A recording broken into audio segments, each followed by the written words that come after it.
Hey everyone, sorry for the delay. I was researching and lost track of time. How are you? Is everyone good? I was looking at myself in this webcam and I thought I looked like Dame Edna. Remember her? I think I do. It's like cracking myself up. This is Dame Edna. Oh God. It's gonna be a long night. I'm already laughing. This is who I thought I looked like. Beautiful gal. Do you remember Dame Edna? I do. So funny. So funny. I've been sitting here for hours and then I lose track of time.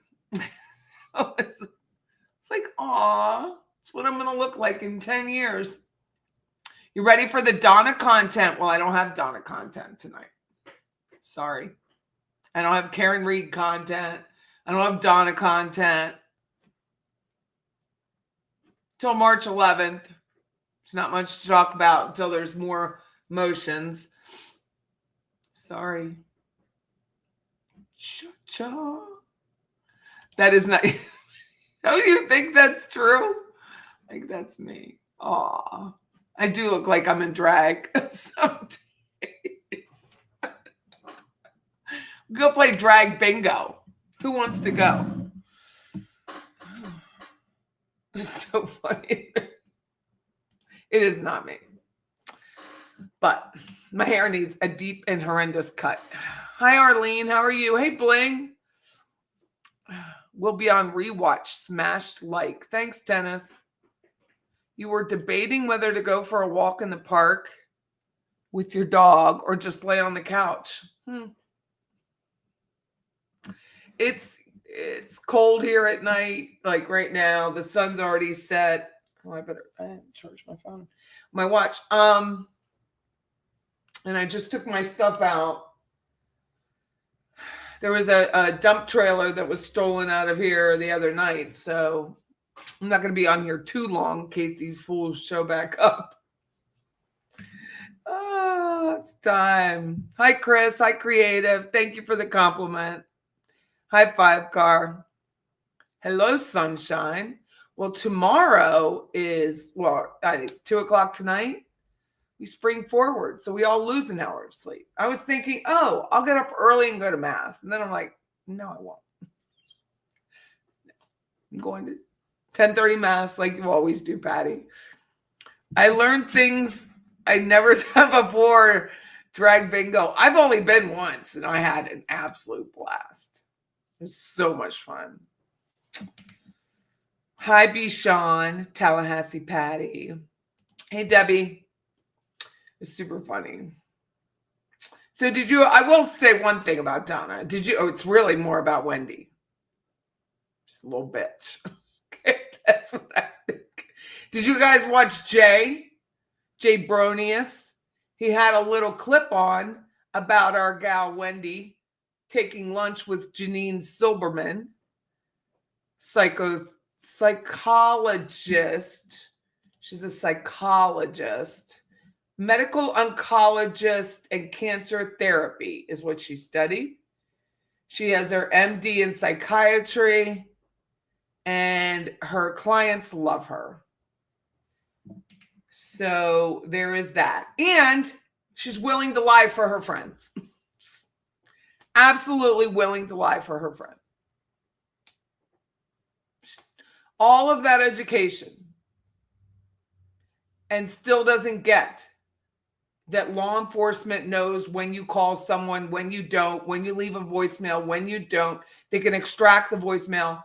I don't understand people. I'm going to show you a little clip of that. Let me get rid of Dame Edna. It was funny, though. Then I got to be off Wendi because she just gags the floor out of me. I ain't going to. Oh, God, I can't stand her. She just gags the floor out of me. Trying not to swear, but this one makes it very, very hard.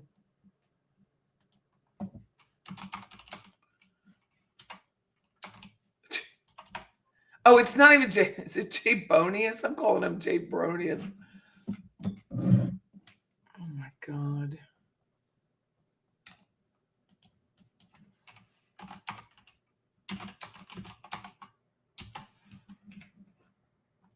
Where is it? Oh my God. Here he is. So we had this little, let me see, lunch. I should have pulled it up before I started, but of course I didn't. Because I am not professional. I hope he doesn't ding me on this. A lot of people know. Don't ding me, Jay. No moral fiber, I know. She's just such a bitch. Imagine you being so selfish. Your mom ends up in prison for life. Your brother ends up in prison. And then she's off in Austin hanging with some tech guy. Oh, yeah, I want to do that again. She's so misunderstood. I thought your name was Glenn Thomas there for an instance. So if you don't know this dude, Glenn Thomas is writing a book about Wendi. So in the Reddit that we have, it's Dan Markel Justice instead of the murder one.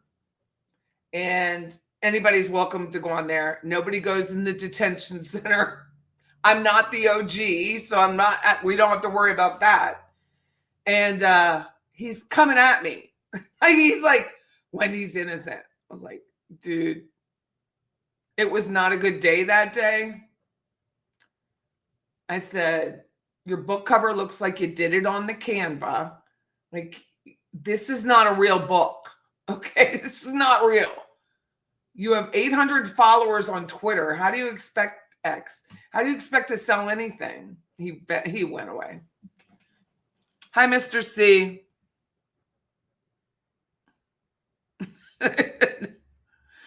Yeah, well, she's a slut. She's a slut, okay? It's a lazy Sunday morning in Melbourne. Oh, that's nice. And it's warm there. It's still a little chilly here. It's Florida. You can't even tell it's Florida outside anymore.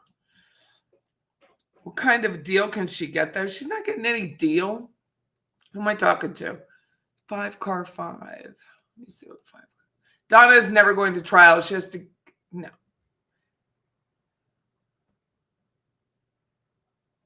She will die in prison because she's not giving up her daughter. She is going to trial. Remember, she's selfish too. She was going to go get on a freaking plane to Vietnam and abandon the kids she put in prison with her big ideas. Yeah, the book is in favor of Wendi. Let me see if I can bring his shit face up. Hold on. See, I was going to give up swearing for Lent. It's not working. Oh, my God.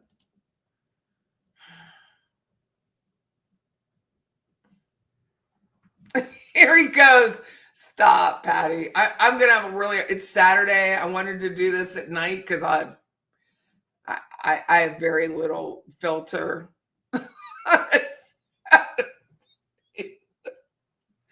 An up-and-coming author who is writing a book about Wendi Adelson, whose ex-husband, no hyphen, was shot, but it's in capital letters. Like, you can't write a book. Ex-husband was shot and killed in July of 2014. X is in capital, H is, I can't stand it. He has 138 followers. He's following 851 people. This is the cover of his book.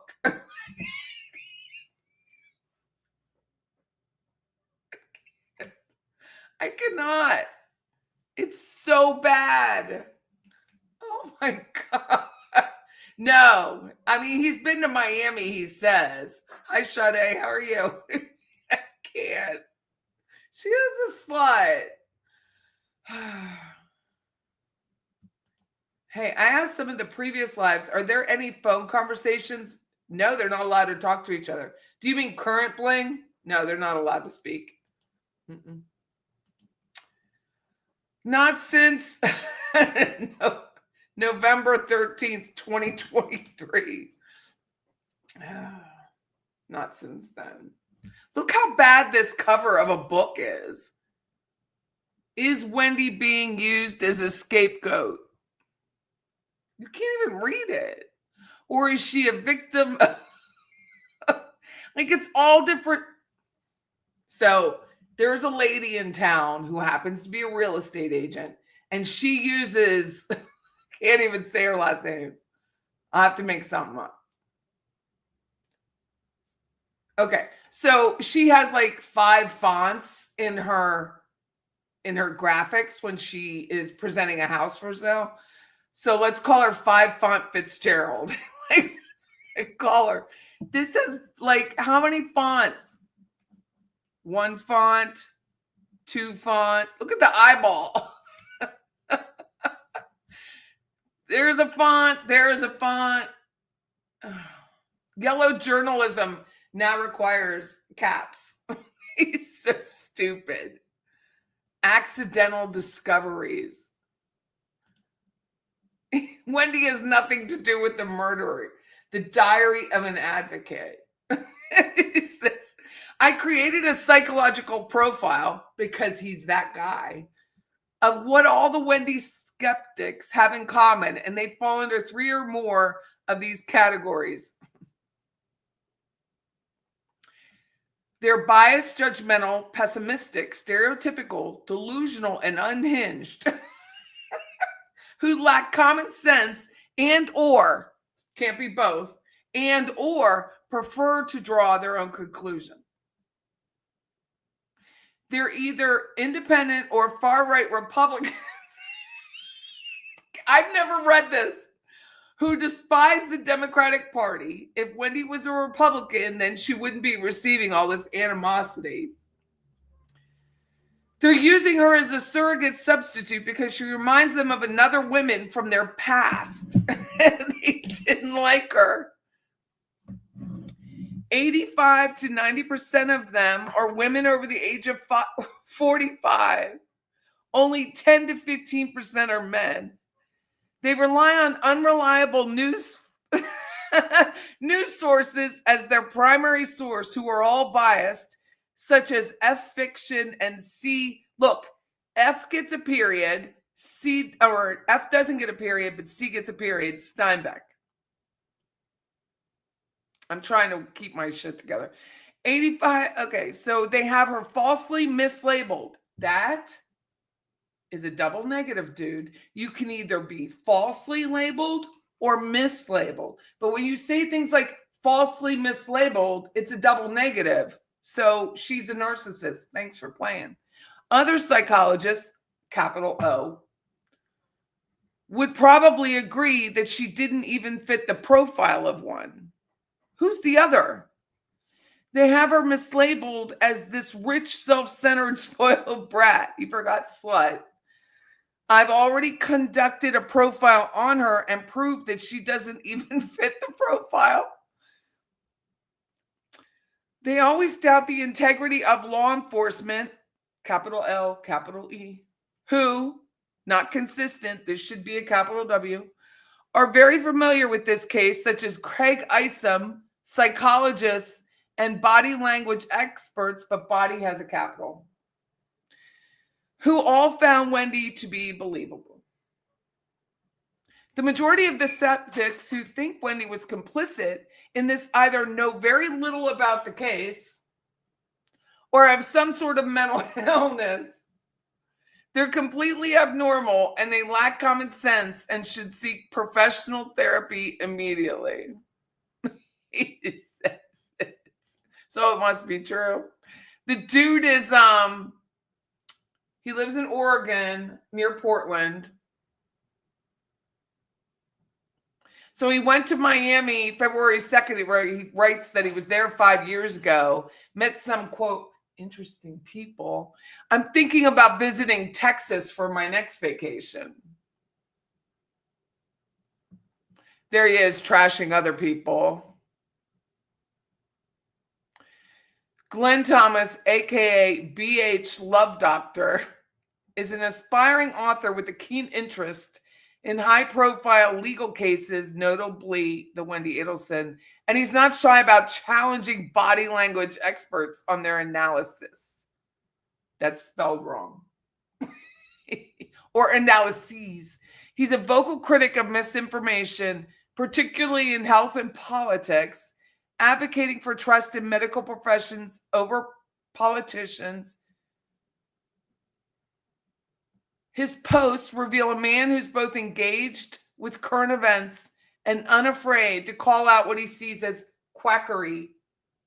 BH Love Doctor has been passionately defending Wendy's innocence in a high-profile case, countering claims with evidence from police interviews and court testimonies. And why this quote is on there, like, never trust a quack senator, like, why would that even be there? It doesn't even make sense. When the cops, capital C, used to be law enforcement, now it's cops, picked up Wendi, she did ask if the kids were okay. She told that to Jane McPherson. Wendi is not guilty. You know absolutely nothing about the case. You're just an unhinged Trump supporter who's spreading misinformation.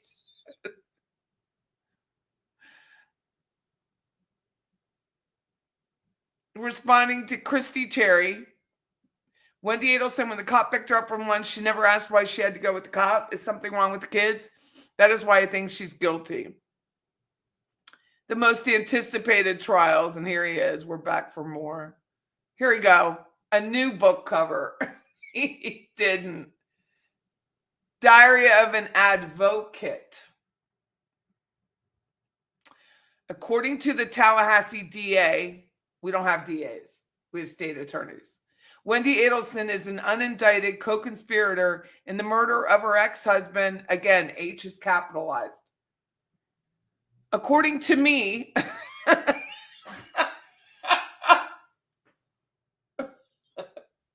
oh my God. I'm sorry, I can't stop laughing. According to me, Wendi Adelson was not complicit and had no foreknowledge in the murder of her ex-husband. Not consistent here. Dan Markel. I have a crush on an unindicted co-conspirator who's innocent. Oh my God. I've advocated for 6 high-profile people who were tried and convicted in the court of public opinion. I correctly predicted that all 6 of them would be either exonerated or not have any charges against them. Wendi is number 7. Oh my God.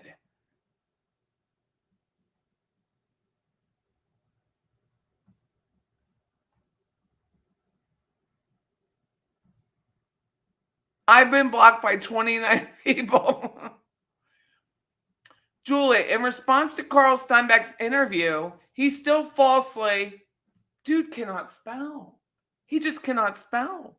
Claiming that Wendi Adelson was behind the murder plot. Well, I have new information that exonerates her. Look closely at the return date on his rental receipt. What? Oh my God. He's so in love with her, but he can't spell her name. I normally don't disagree with body language experts, but the one that was analyzing Wendi was wrong. Why don't you have a body language expert on your show that's never heard of the case? That way, it would eliminate confirmation bias. All she is another Wendi skeptic.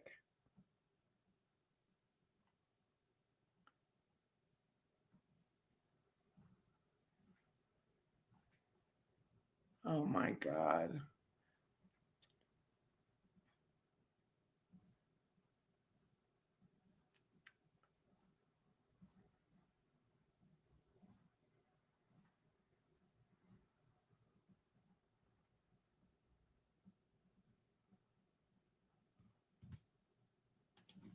So he's writing a book.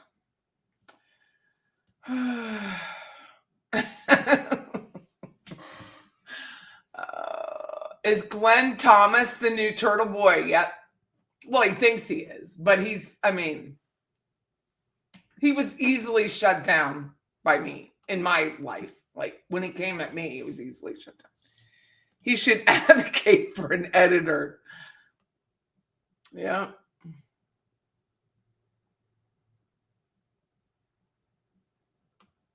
So crazy.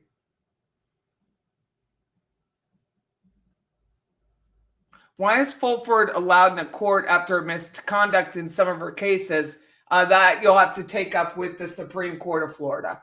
They moved her away from the bench, took her away from the bench, forced a retirement as a judge, but did not remove her law license.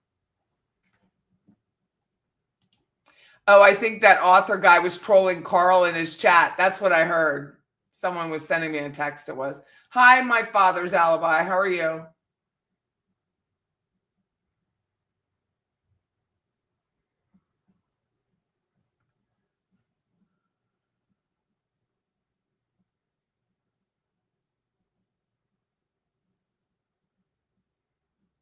I'm so happy that Jay is back covering the Adelsons. Yeah, it's so funny. So I'm going to play this. It's only 2 minutes. It's about Janine Silberman, Silberman. I think it's M-A-N. Is it M-A-N? Hold on. I just looked it up and yeah, just M-A-N.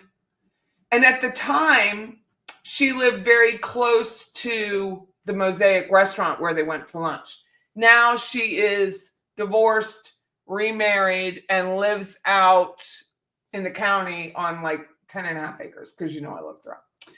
She is beloved as a physician. She is. She will lie for her friends. So there is that, allegedly. Anyway, here you go.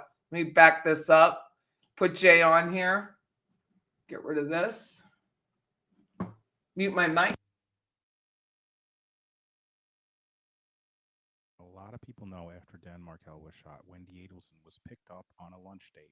But did you know that one of the women who was on lunch with Wendi had left her a voicemail that said she knew who did it, and it made her stomach turn? As you can see here on the police report, Jeannie Silberman said that. And then she denied it to the police, and then she said it was about something else. Pretty interesting if you ask me. It's interesting she's never testified before. As you can see here, Silberman was one of the 2 women that were with Wendi at the lunch. Later, she had called and left a message on Adelson's phone saying that she knew who was behind this and that the thought of it turned her stomach. She was located at her residence and agreed to come to the police station for an interview. She was asked about the meaning of the message and she denied calling Wendi and leaving the message, so she denies it initially. She shows the police her phone and pulled up the call log. There was a call that matched the records of Wendi's phones where she received a call from Silverman. The call was for about 1 minute and 16 seconds. She claimed that it must have been a butt dial and the message was of her and others in her car talking about what happened. But then the officer later contacts another investigator who was downloading information from Wendi's cell phone. She provided a recording of Silberman's message to play for her.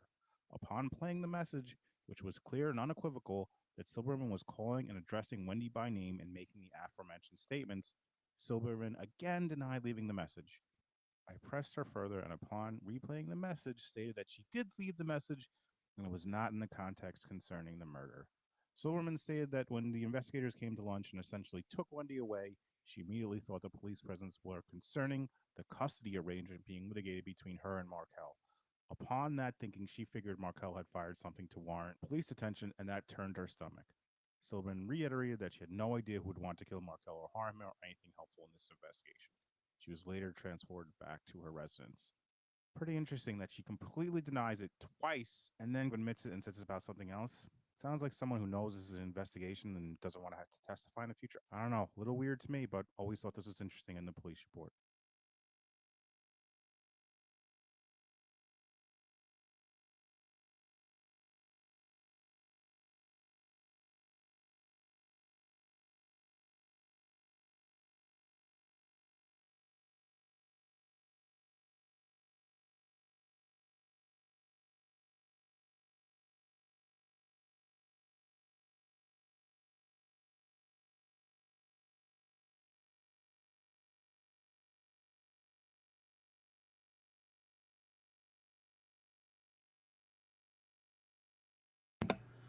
I said, "Oh shit, thank you." Because when I don't like that echo, you guys don't like that echo. So what I was saying was, Debbie Martin said that Silverman, Dr. Silverman, she did work at TMH where Dan was taken after he was shot.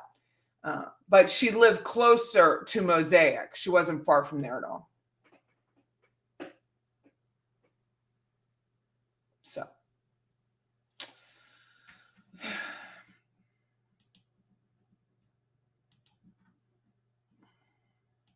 But anyway, that's Janine. She's a pretty girl. She's beloved, and she'll lie for her friends. What more can you ask for? I hope they bring her in, and I hope when they arrest Wendi, and I hope they talk to her about what did she know. It made her stomach sick. So, Ison was asleep at the wheel. I know. Well, I mute my mic when I play that, and then I forgot. I'm sorry, because it'll echo on the StreamYard. So what day was it? Thursday? I think it was Thursday. We watched a bit of the Henry Segura trial from 2019. Judge Hankinson was the judge at the time. It was the second trial for Henry Segura. He was on trial for the murder of Brandy Peters, his former girlfriend, her twins, who I think were 6, and then his own child, Javante, who he drowned. The second time he was convicted. I don't know what I was looking up when we were discussing, when I was, well, not we were discussing, like I'm talking to myself, right, in the chat. So when I'm talking to my screen, and I looked it up, and all of a sudden, I noticed Josh Dubin's freaking name in the freaking docket, and it's 2025. And I was like, why would he be there? So Josh Dubin, who's known to be Charlie Adelson's jury consultant for $1 million, who took off rather promptly from Tallahassee, he is trying to get Henry Segura out of prison after slaughtering his family using the 13th Amendment. Now, I've not really had a chance to look up see if anyone else has done that. And if they did, well, they couldn't have been successful, but let's pretend they weren't successful. What he's trying to say is it's an illegal life without parole, or life without the possibility of parole, is an indefinite term and therefore an illegal sentence. So I don't know if they're just trying to get him resentenced because it's too soon in the process. I don't know if they're trying to get him off completely, which is my guess, because he was illegally sentenced. Remember, Charlie tried to go back to the District Court of Appeals and say his sentence was erroneous. And then they said, no, it's not. But nice. Thanks for trying. When I was reading it, I was just so shocked. I had no idea. Murder by Maestro had mentioned it to me, like, Patty, you should watch his trial. And I thought, oh, well, we should before Donna's trial. But now I'm like, what are you all trying to do? So the last line in the docket was in January. They got Tiffany Carter, who was the previous judge, to recuse herself. I don't know why. I have to figure that out. And now they have Lance Neff. Neff is the judge. I don't know why. I don't know why Dubin's doing this with his fellowship of young girls that try to get family annihilators out of prison. It's,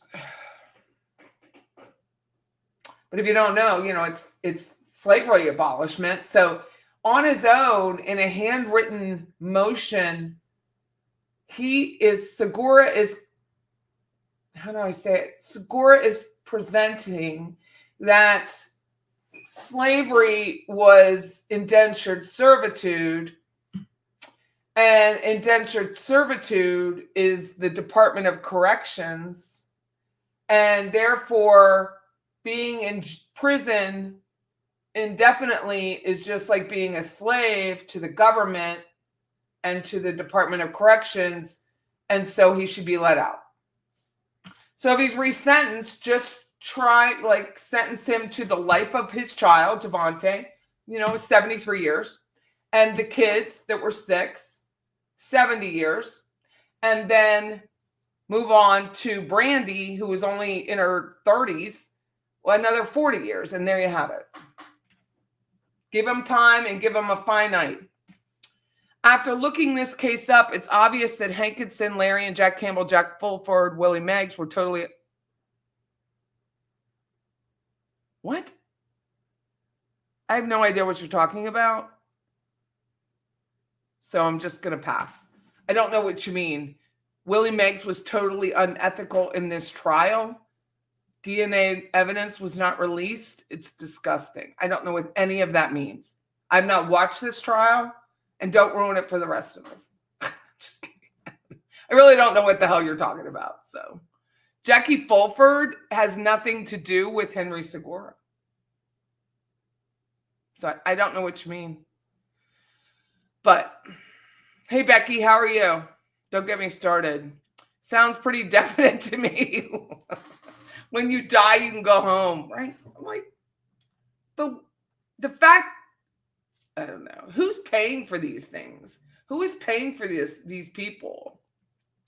Never caught a chat before. Well, thank you, Penny Packard. Welcome. It's very irreverent. Let's say I'm very irreverent. See if 5 card came back with something. I don't know. I feel so good. I have to sit on my hands to keep from waving to people. It's funny.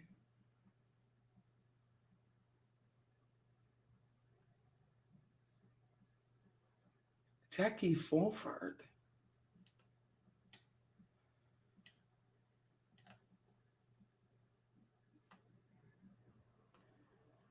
Hi, Joe. How are you? Hi, Forensic. B. Sean Mama says, Sarah Catherine Dugan's cross is incredible. So many lies and liars. How do they keep up? I don't know. It is. She is beloved, and she will lie for her friends, right to law enforcement. That where the FBI should be in jail. That's how that works. Right? A cancer psychiatrist. She has her MD, right? She's probably like, you're not going to die.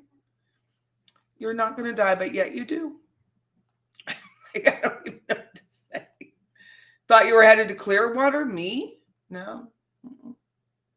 I have no time for that right now. You know what I have? School. I have school. I have school. I have to build a website. I have no time. I have how many more weeks of school? When are we out? Like May something? May. When is TSC schedule? When am I done? Jesus, Mary and Joseph. I should know. I should be counting the days at this point.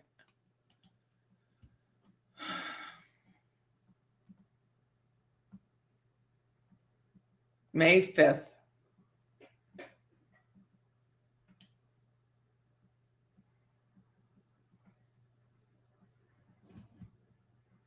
May 5th grades are out. May 1st graduation, which I'm not doing any of that.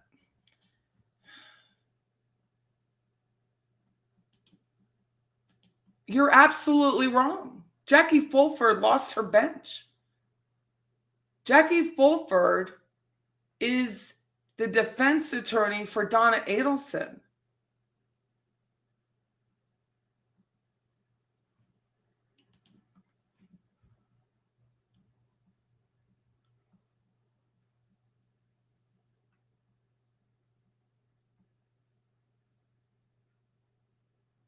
He was convicted. This isn't an appeal on the DNA. This is an appeal on the 13th Amendment.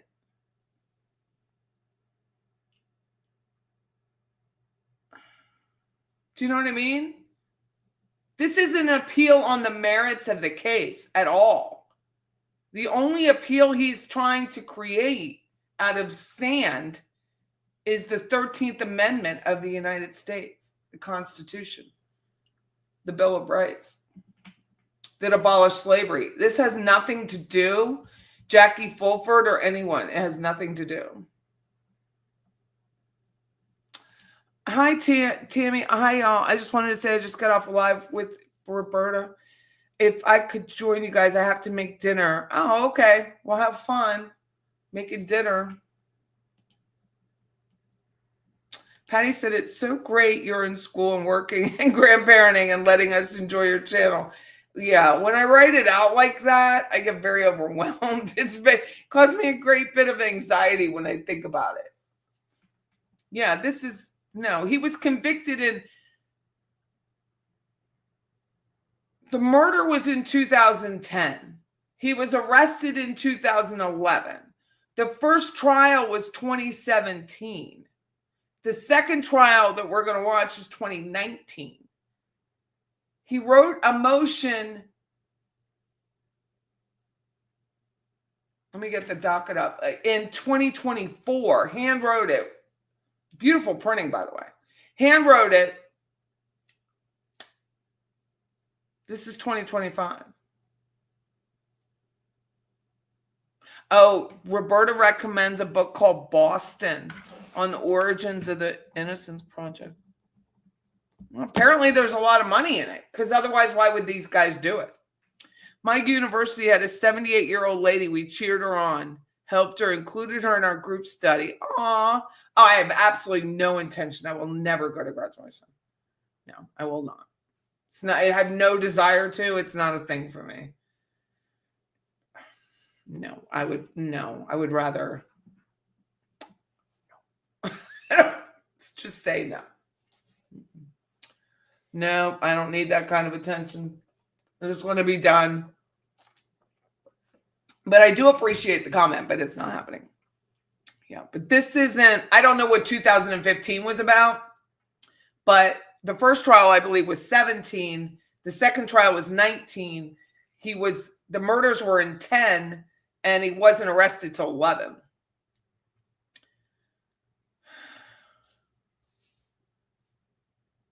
Well, I'd rather sit anywhere but in a graduation. So, no, I'm not wearing a hang gown. I just want this over with. Yeah, it's political innocent. Well, that's why you're going to the 13th Amendment. I mean,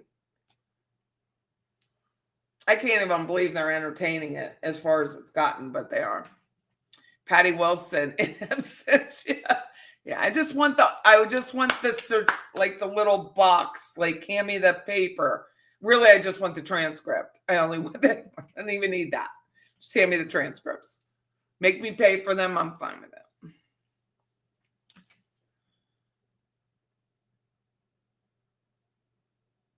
So anyway, in this case, in 2019, they do show crime scene photos.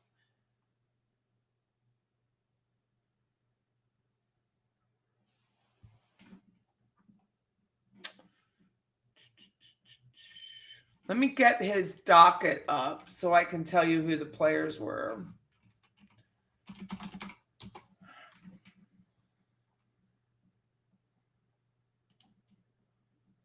We know Hank and Sim, but I didn't look up who his attorneys were.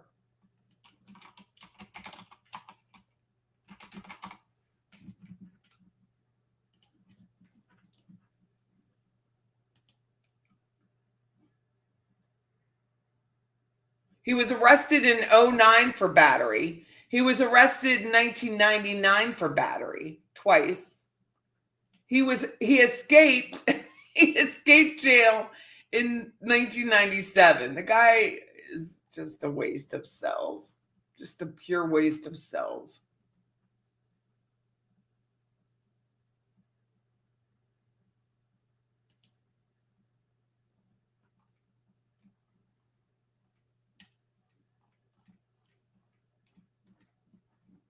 The docket is so long. It's so long.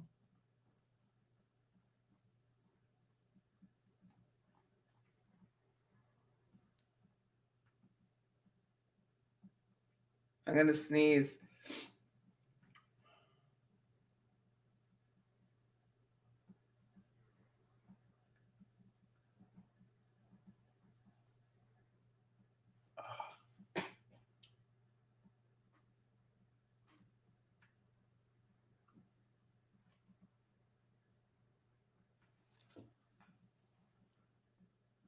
Nathan Prince was his private attorney.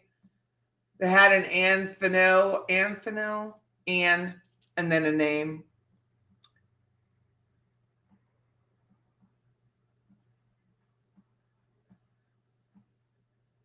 I'm still scrolling his docket. It's so long.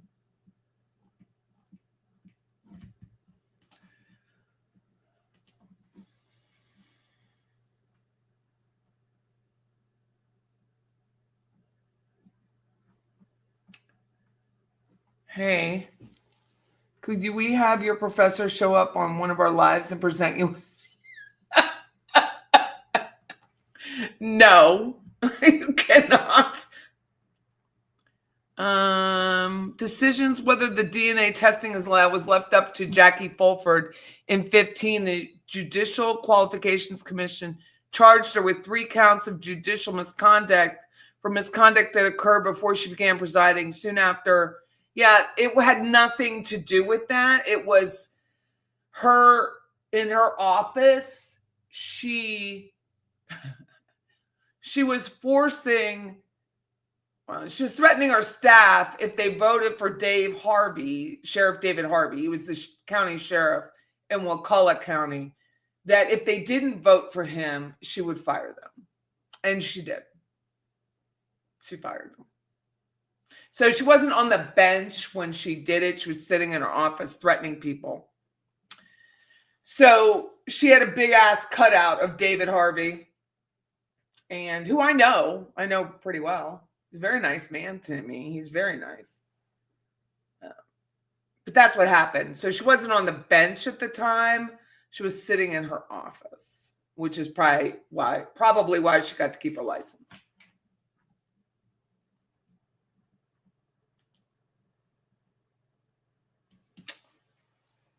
So let me watch this.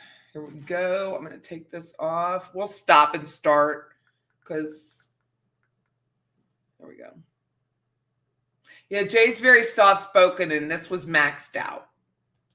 Competency test at the beginning of the job. Wherever he would go, and then he would perform his welding duties from there. Similarly with the garnished wages, he'd already figured out if he moved around and got paid under the table that he could avoid all of that. Ms. Hawkins will tell you that notwithstanding the fact that he didn't responsibly pay for their daughter, Janae, he was a father to her. He didn't, try to do anything in reprisal against Ms. Hawkins for having this child support judgment put on him. He just figured out a way to deal with.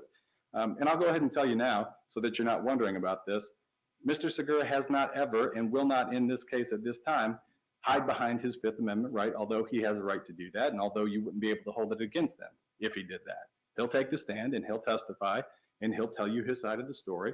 And what you'll hear, it's kind of difficult for me to articulate this, but Mr. Segura's quote is probably most apt, which is that there ain't no black man anywhere in America killing somebody over child support. That's just not something that happens. It's something that he says culturally, you just deal with. You know how to deal with. Nobody's killing anybody over child support, first and foremost.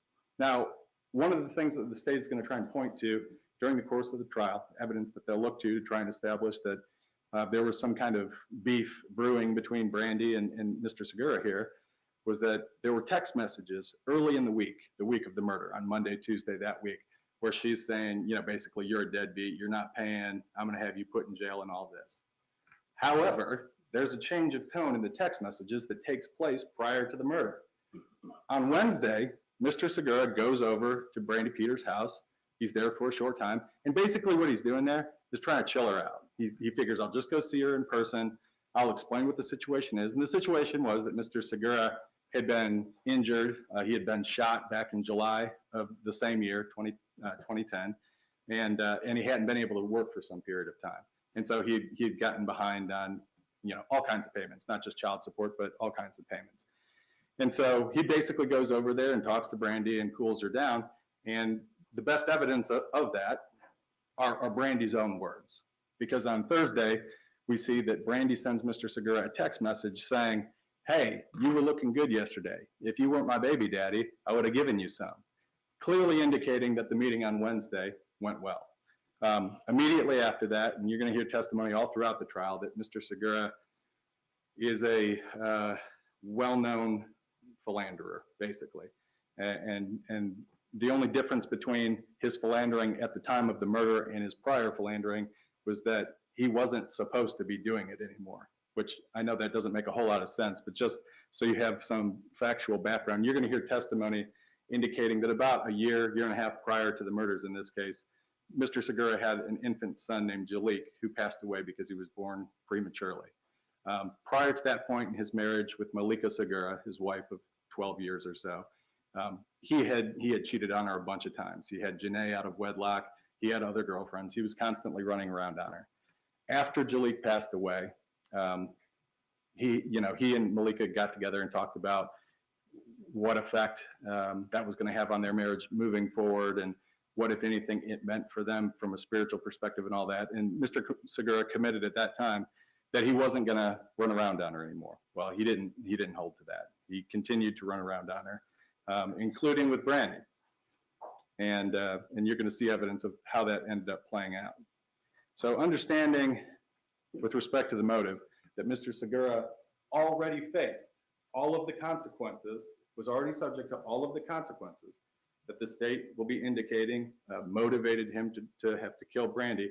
He was already subject to that. There were no new consequences other than the total value of money owed, which again, he could easily get around and manipulate just by making partial payments. You can't talk about motive, though, without talking about the other folks who had motive to kill Brandy Peters. So you're going to hear about Carlos Santos, James Carlos Santos, during this trial. James Carlos Santos is a drug trafficker, a member of the Vice Lords, who brought Brandy in at some point in the 2000s to work for him as a mule. He would work with the Los Zetas cartel in El Paso and in Brownsville, Texas, pick up loads of drugs, bring them to the southeastern United States, Atlanta in particular, for distribution. He recruited Brandy to work as a mule for him, and she did indeed start working for him. At some point, he became aware that she was lifting drugs off the deliveries. It was a significant amount, and he knew at that point it was on him to take care of it. Otherwise, he would be taken care of by the Zetas. And so he set out to take care of the problem. Mr. Santos will testify in this trial. Mr. Santos will admit to you that he ordered the murders, that he orchestrated the murders, that he recruited a local trap team, DeMario Paramore and Haywood Griffin, who were other drug traffickers based in Tallahassee, not on the level that Mr. Santos was, to serve as the local guys to kind of show his team, his drug cartel associates, how to get in and out of Brandy's neighborhood. And that's exactly what happened. So you'll hear evidence and testimony about that from Mr. Santos. And I know that sounds strange that he's going to admit to that, but he has a specific reason for doing so, and he'll tell you about that as well. His face isn't clean, as the term goes. His face isn't clean until and unless he specifically takes care of the problem, because he's the one who brought Brandy in. He's the one who's responsible for her. So not only does he have to take care of the problem, he has to be sure that his cartel associates know that he's the one who took care of the problem. So that's why he's going to be here testifying. You're also going to hear testimony from the defense cartel expert, Dr. Dela Cruz. Dr. Dela Cruz will tell you generally about the relationship between South American cartel families, Mexican cartels, who generally serve as middlemen to deliver the product into the United States, and American criminal street gangs who receive drugs from Mexican cartels and deal them on street level, which is where the money is made. Another thing that Dr. Dela Cruz will testify about is the tactics used generally by cartels when they have to correct a transgression against their business interest.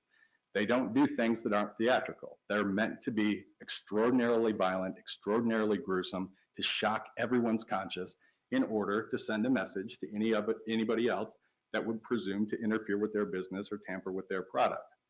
One of the things that Dr. Dela Cruz will offer you is a suggestion that, and to be clear, he has specific experience with first-person interviews, people who were associated with and members of the Los Zetas cartel.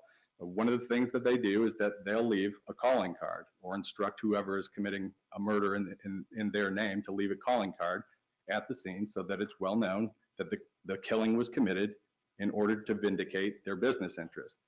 That happened in this case. In this case, next to the victim's body, there was a spade placed. The spade is in the spatter zone, which is to say, this was, and you'll hear testimony, this was a highly dynamic crime scene where Ms. Peters was fighting violently to save herself and her children. She was up and down off of the floor in the moments before she was killed, and that all of the carpet there is covered in blood spatter, which is basically splashing blood as the offense is being committed. The shovel was not apparently used in the murder. It had no DNA from Ms. Peters on it. It was placed there after the murder within the spatter zone, and no blood was found on it. All of that you'll be able to take into account when weighing what evidence supports the theory that the cartel had the motive and did in fact carry out the murders. You're also going to hear evidence about Mr. Paramore and Mr. Griffin, the local drug traffickers who Mr. Santos ultimately recruited to serve as the trap team to show his cartel associates the way in and out of Ms. Peters' subdivision. At some point during the course of the investigation, the Tallahassee Police Department received information from a man named Gregory Washington, who's a criminal defendant who was looking to get credit for himself on his own cases. They received information that Mr. Washington's cousin, who's Mr. Paramore, had confessed to being involved in these killings. The Tallahassee Police Department was familiar with Mr. Washington, so they didn't necessarily want to use him, but because of the seriousness of the case, they decided to do so. They documented him as a confidential informant, they put a wire on him, and they sent him to talk to his cousin, DeMario Paramore. When he did that, investigator Vinny Basio was listening on the wire, and he heard Mr. Washington elicit from Mr. Paramore statements indicating that he was, in fact, involved in the murder, that Brandy was killed because she didn't repay the drugs that she had taken, and that the children were killed because, quote unquote, dead men don't talk. Investigator Basio will be called by the defense and he'll offer that testimony here in open court for you to assess. Then you'll be able to consider the testimony of Haywood Griffin. Part of the reason Mr. Santos recruited Mr. Griffin, Mr. Paramore, was that they were former business associates of a man named Kenny Green, who was basically Brandy's boyfriend. And Mr. Green and these folks had had a falling out over drugs, failure to repay, Mr. Green's failure to repay them for fronted drugs, I suppose. Mr. Griffin, after being arrested on unrelated drug trafficking charges, was interviewed by the Tallahassee Police Department pertaining to his potential involvement in this case. First, he claimed, you'll hear, that he didn't even know who Kenny Green was. Then he said, well, I guess I did see Kenny Green at the jail one time. Then he said, well, I guess I kind of know who he is from around town. Then he finally admitted that he knew him. And then finally, at the end of the interview, he admitted not only did he know him, but they were former drug trafficking associates and that they had had a falling out. I'll ask you at the end of the case to consider why Mr. Griffin would lie about that if he had nothing to do with the case. An additional piece of evidence which ties Mr. Griffin to the scene of the murder in this case is his own phone records. You'll see that his phone was communicating with a tower close to Brandy's house, facing the sector of the tower that is closest to Brandy's house, which is to say the directionality from the tower in which his phone was committing was towards Brandy's house. Now, that was also towards his own house. So his house was in the same sector of the same cell tower. So is that conclusive evidence that he was there at the scene? Absolutely not. We don't have the kind of distance from tower data that Mr. Feeks was talking about during his own opening for Mr. Griffin. So we don't know exactly how far his handset was from the phone, which would give us a better idea of whether he was at his own house or whether he was at Brandy's house. But that's all evidence that you'll be able to consider. The next general group of evidence you're going to hear is evidence pertaining to DNA. And at this point, I think it bears mentioning, and you'll hear testimony about this, exactly what the Florida Department of Law Enforcement is. So the Florida Department of Law Enforcement is exactly that. It's a law enforcement agency that develops all types of physical evidence for the state. So they have shoe impression experts, they have DNA experts, they have blood spatter experts, experts of all kinds. And on criminal cases every day all around the state, every prosecutor and every jurisdiction in the state sends evidence to FDLE for further analysis. Generally, the state attorney's offices all over the state are not required and don't go outside of FDLE to hire independent contractors like private attorneys do. They have a state agency specifically for that. And that took place here. In this case, there were over 200 evidentiary samples taken from the crime scene and other scenes, and those were sent off to FDLE. The person who will report either, if she's, I don't know if she'll be called by the state or by the defense, but effectively, Jo Ellen Brown, a senior analyst from the Florida Department of Law Enforcement, will testify as a defense expert, insofar as she's going to testify that Mr. Segura was not included to a single evidentiary exhibit found at the crime scene. She will, however, testify that other foreign DNA was found in places relevant to the investigation, relevant to the case. So the first place we're going to talk about is on this phone. So this is a phone in Brandy Peters' bedroom. You'll be able to see as the evidence is introduced that the phone was ripped out of the phone jack, which appears there on the picture. The phone was ripped out of the phone jack, and in addition to being ripped out, the cord was also cut. And you'll see scuff marks along the wall here, which will be testified about by the defense reconstructionist, the former homicide investigator, Michael Knox, indicating that there was a struggle over the phone and that the phone was ripped out of the wall at some point. So, and the reason I'm talking about the phone and why it's relevant is because this isn't just some surface. It's a surface that circumstantial evidence supports the notion there was an altercation right there over that phone. One of the people that Mr. Santos will tell you was involved in the commission of this murder is Angel Avila, a Colombian national. Mr. Avila was a big-time drug trafficker as well. He had been previously indicted by the federal government in a major drug trafficking operation. And was subsequently deported back to Colombia after he had his sentence reduced in 2009. What Dr. Dela Cruz will explain is that a lot of times when somebody testifies against a cartel or against their family, they're required to do something called wet work in order to clean their face. I'll use that expression again. Once they've testified against a cartel asset, a cartel member, that they may be required to do wet work in order to save their own lives. And so in this case, that's exactly what Mr. Avila was required to do. Mr. Avila's DNA, as it were, was found on that phone. So when Jo Ellen Brown from the Florida Department of Law Enforcement comes in and testifies, one of the things that she'll say is she developed a complex mixture of DNA from a swab of this phone cradle right here. The phone cradle that was fought over, where the cord is ripped out of the wall and cut. One of the contributors to that mixture was Mr. Avila, as it ultimately turned out. Now, Jo Ellen Brown didn't do that testing. She was the one who developed the profile for comparison. Later, the government was able to obtain a buccal swab from Mr. Avila. A buccal swab is basically just where they take a cotton swab and stick it in somebody's mouth and get some saliva on it, and from that they can develop a DNA profile. And when that happened, DNA profile was developed for Mr. Avila, and he was matched to the DNA found on that phone right there. In addition to the DNA found on the phone, there was foreign male DNA found on the shovel that was placed next to the victim's body. And you'll hear testimony throughout the trial talking about the difference between touch DNA and other forms of DNA that can be deposited by saliva or semen or touching something, blood. All of those means are ways that blood can, or DNA rather, can be deposited on a particular item. So we've got DNA on the phone cradle that matches Mr. Avila. We've got foreign male DNA on the shovel placed next to the victim's body. Mr. Segura, by the way, is excluded as a contributor to the foreign male DNA found on the shovel. We also have foreign female DNA found under the victim's fingernail.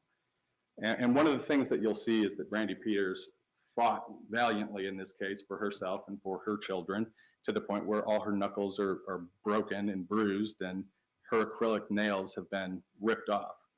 And under those fingernails was found foreign female DNA. The reason that that's relevant is that Dr. Dela Cruz will tell you that a general cartel tactic is to send a female if they're going to do a hit at somebody's house, they'll send a female to the door because they're less threatening and more likely to get access. And Mr. Santos will tell you that's what happened here, that a female was sent to the door.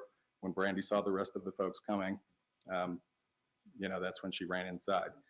So we've got foreign female DNA under her fingernails as well. And then we've got foreign male DNA recovered at a cleanup scene. So Jack McLean Park, it's like a quarter mile from Brandy Peters' house. In one of the back pavilions, so when you go in Jack McLean Park, you can go kind of straight into the left where the pool is, basketball courts and the main bathhouse and all that. But you can also turn right and go way to the back of the park. And at the very back of the park, there's a bathhouse there as well. Outside that bathhouse was a trash can with contents that were set on fire. It was discovered about a week after the murder. Inside the trash can were some bloody latex gloves, 6 pairs. There were an empty shop towel box. There was a gallon of bleach. And then inside there were bloody paper towels in the toilet and on the floor. And ultimately, those items, as well as some bloody shirts that were found inside this trash can, were sent off to FDLE for testing. Diane Guzman, another FDLE analyst and expert, will testify that foreign male DNA, which excluded Mr. Segura, was found on those shirts. Finally, I want to talk just briefly about Mr. McElfresh. One of the things that Joellen Brown and Jason Bundy, two Florida Department of Law Enforcement experts that will testify effectively as defense experts in this case, is the importance of blind testing, which is to say, a scientist doesn't want to know a theory necessarily when they're going to do their analysis. They don't want their interpretation. And there is a lot of gray area in DNA interpretation that you'll hear about. They don't want their opinions to be influenced by knowledge of an investigative theory. In this case, what happened was Mr. McElfresh was retained by the state attorney's office way back at the beginning of the case, 2010, 2011, and he was sent all the material that was developed from all of the evidentiary exhibits that were developed. He went through, he looked at all the electropherograms, which are charts that you'll hear discussed and you'll see during the course of the trial. Basically, whenever a DNA sample is tested, it produces a document which shows something that looks kind of like an EKG with peaks all over it. And so Mr. McElfresh received all that information, and he was specifically asked to look at all of the complex mixtures and see whether he disagreed with any of Joellen Brown's findings or to see whether he could do anything different. He never reported to anybody that he could do anything different with the swab of the bath bar. It wasn't until 2017 that when he was called up and specifically asked to look at the swab of the bath bar again to see if he could do something different, that he finally said, oh yes, you know what? As a matter of fact, Mr. Segura is included as a contributor to the swab of the bath bar. Now, one thing that I'll ask you to listen to carefully is that is partially true. Mr. Segura's DNA is on the bath bar. And the reason his DNA is on the bath bar is because his son's DNA is on the bath bar. Joellen Brown will testify that Javante Segura is included as a contributor to the mixture on that bath bar. What that means is that because he's Mr. Segura's son and half his DNA comes from Mr. Segura, you're going to see a lot of numbers that pop up on that sample that are consistent with Mr. Segura.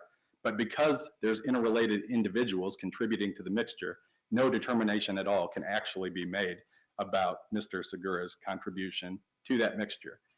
Joellen Brown will tell you that. She's a Florida Department of Law Enforcement senior analyst, or now retired, former Florida Department of Law Enforcement senior DNA analyst. Jason Bundy, a regional director for the Florida Department of Law Enforcement DNA supervisor, will tell you that as well, as will the defense expert, Kevin Knoppinger.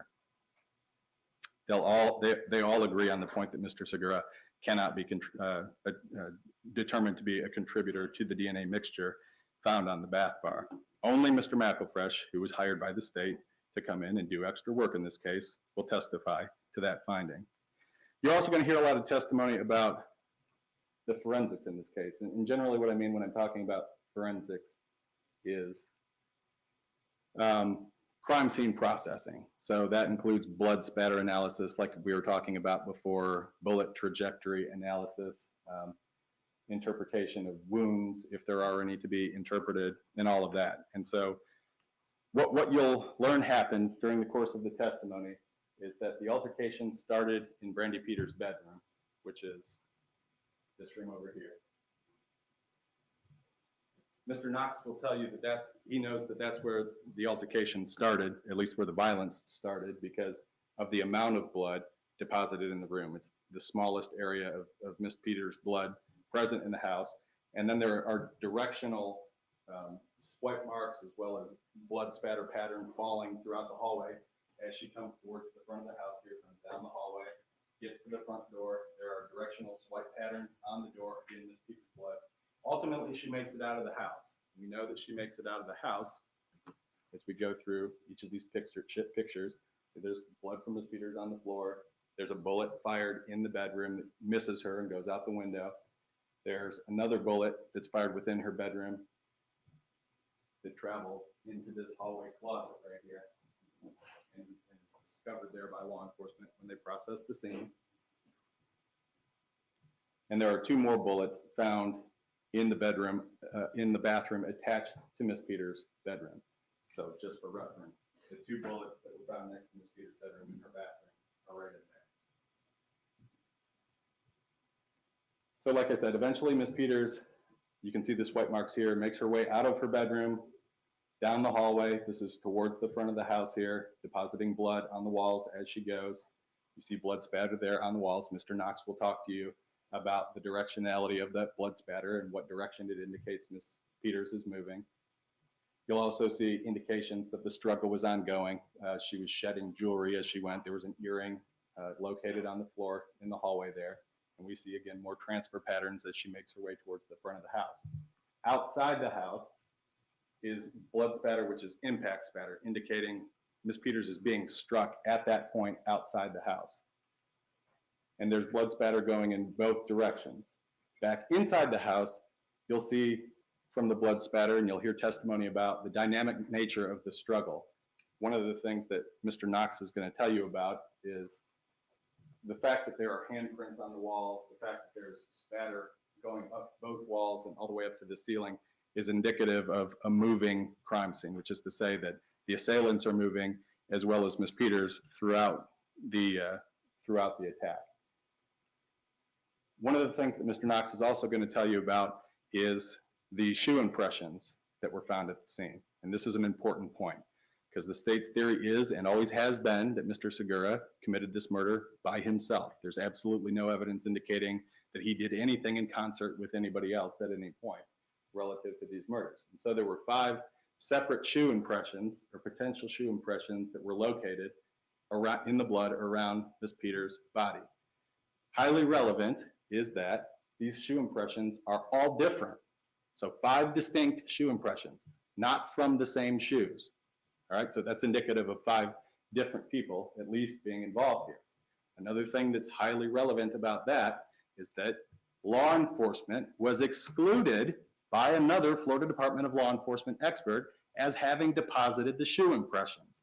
So Greg Mion from Tampa, he's a FDLE footwear impression expert. He's going to come in and testify, whether the state calls him or the defense. He's effectively a defense expert, that there are 5 separate impressions and that law enforcement's shoe impression standards were excluded as having contributed to any of these. And again, it's important because it indicates clearly that multiple individuals were involved in the commission of the offense.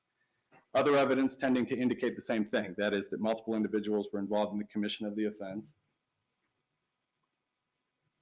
are the number of weapons used. So Mr. Knox will also testify that between the wound patterns exhibited on Miss Peters and the impact spatter or blood spatter discovered at the house and photographed here, it's highly, highly unlikely, if not impossible, that a firearm could have created cast off that high. And what that means, cast off, is as a weapon is being swung and it's getting blood on it, when it goes back, it slings blood.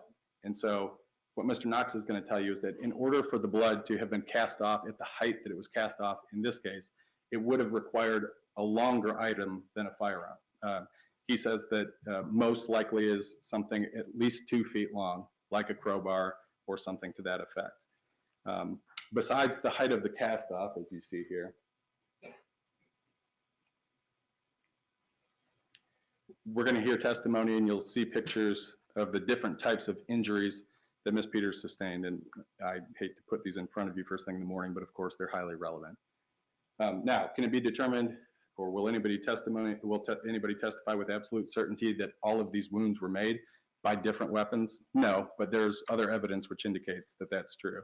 So you have these crescent-shaped injuries here as one type of injury. You have a number of puncture wounds that are a different type of injury. You have a crush injury in the back where the skull is actually fractured. This is another picture of that same type of injury. There's an oval picture that I didn't, put the gruesomest angle in front of you here, but that's a totally different pattern from the other ones shown so far. And then directly on top of her head, there's a perfect circle.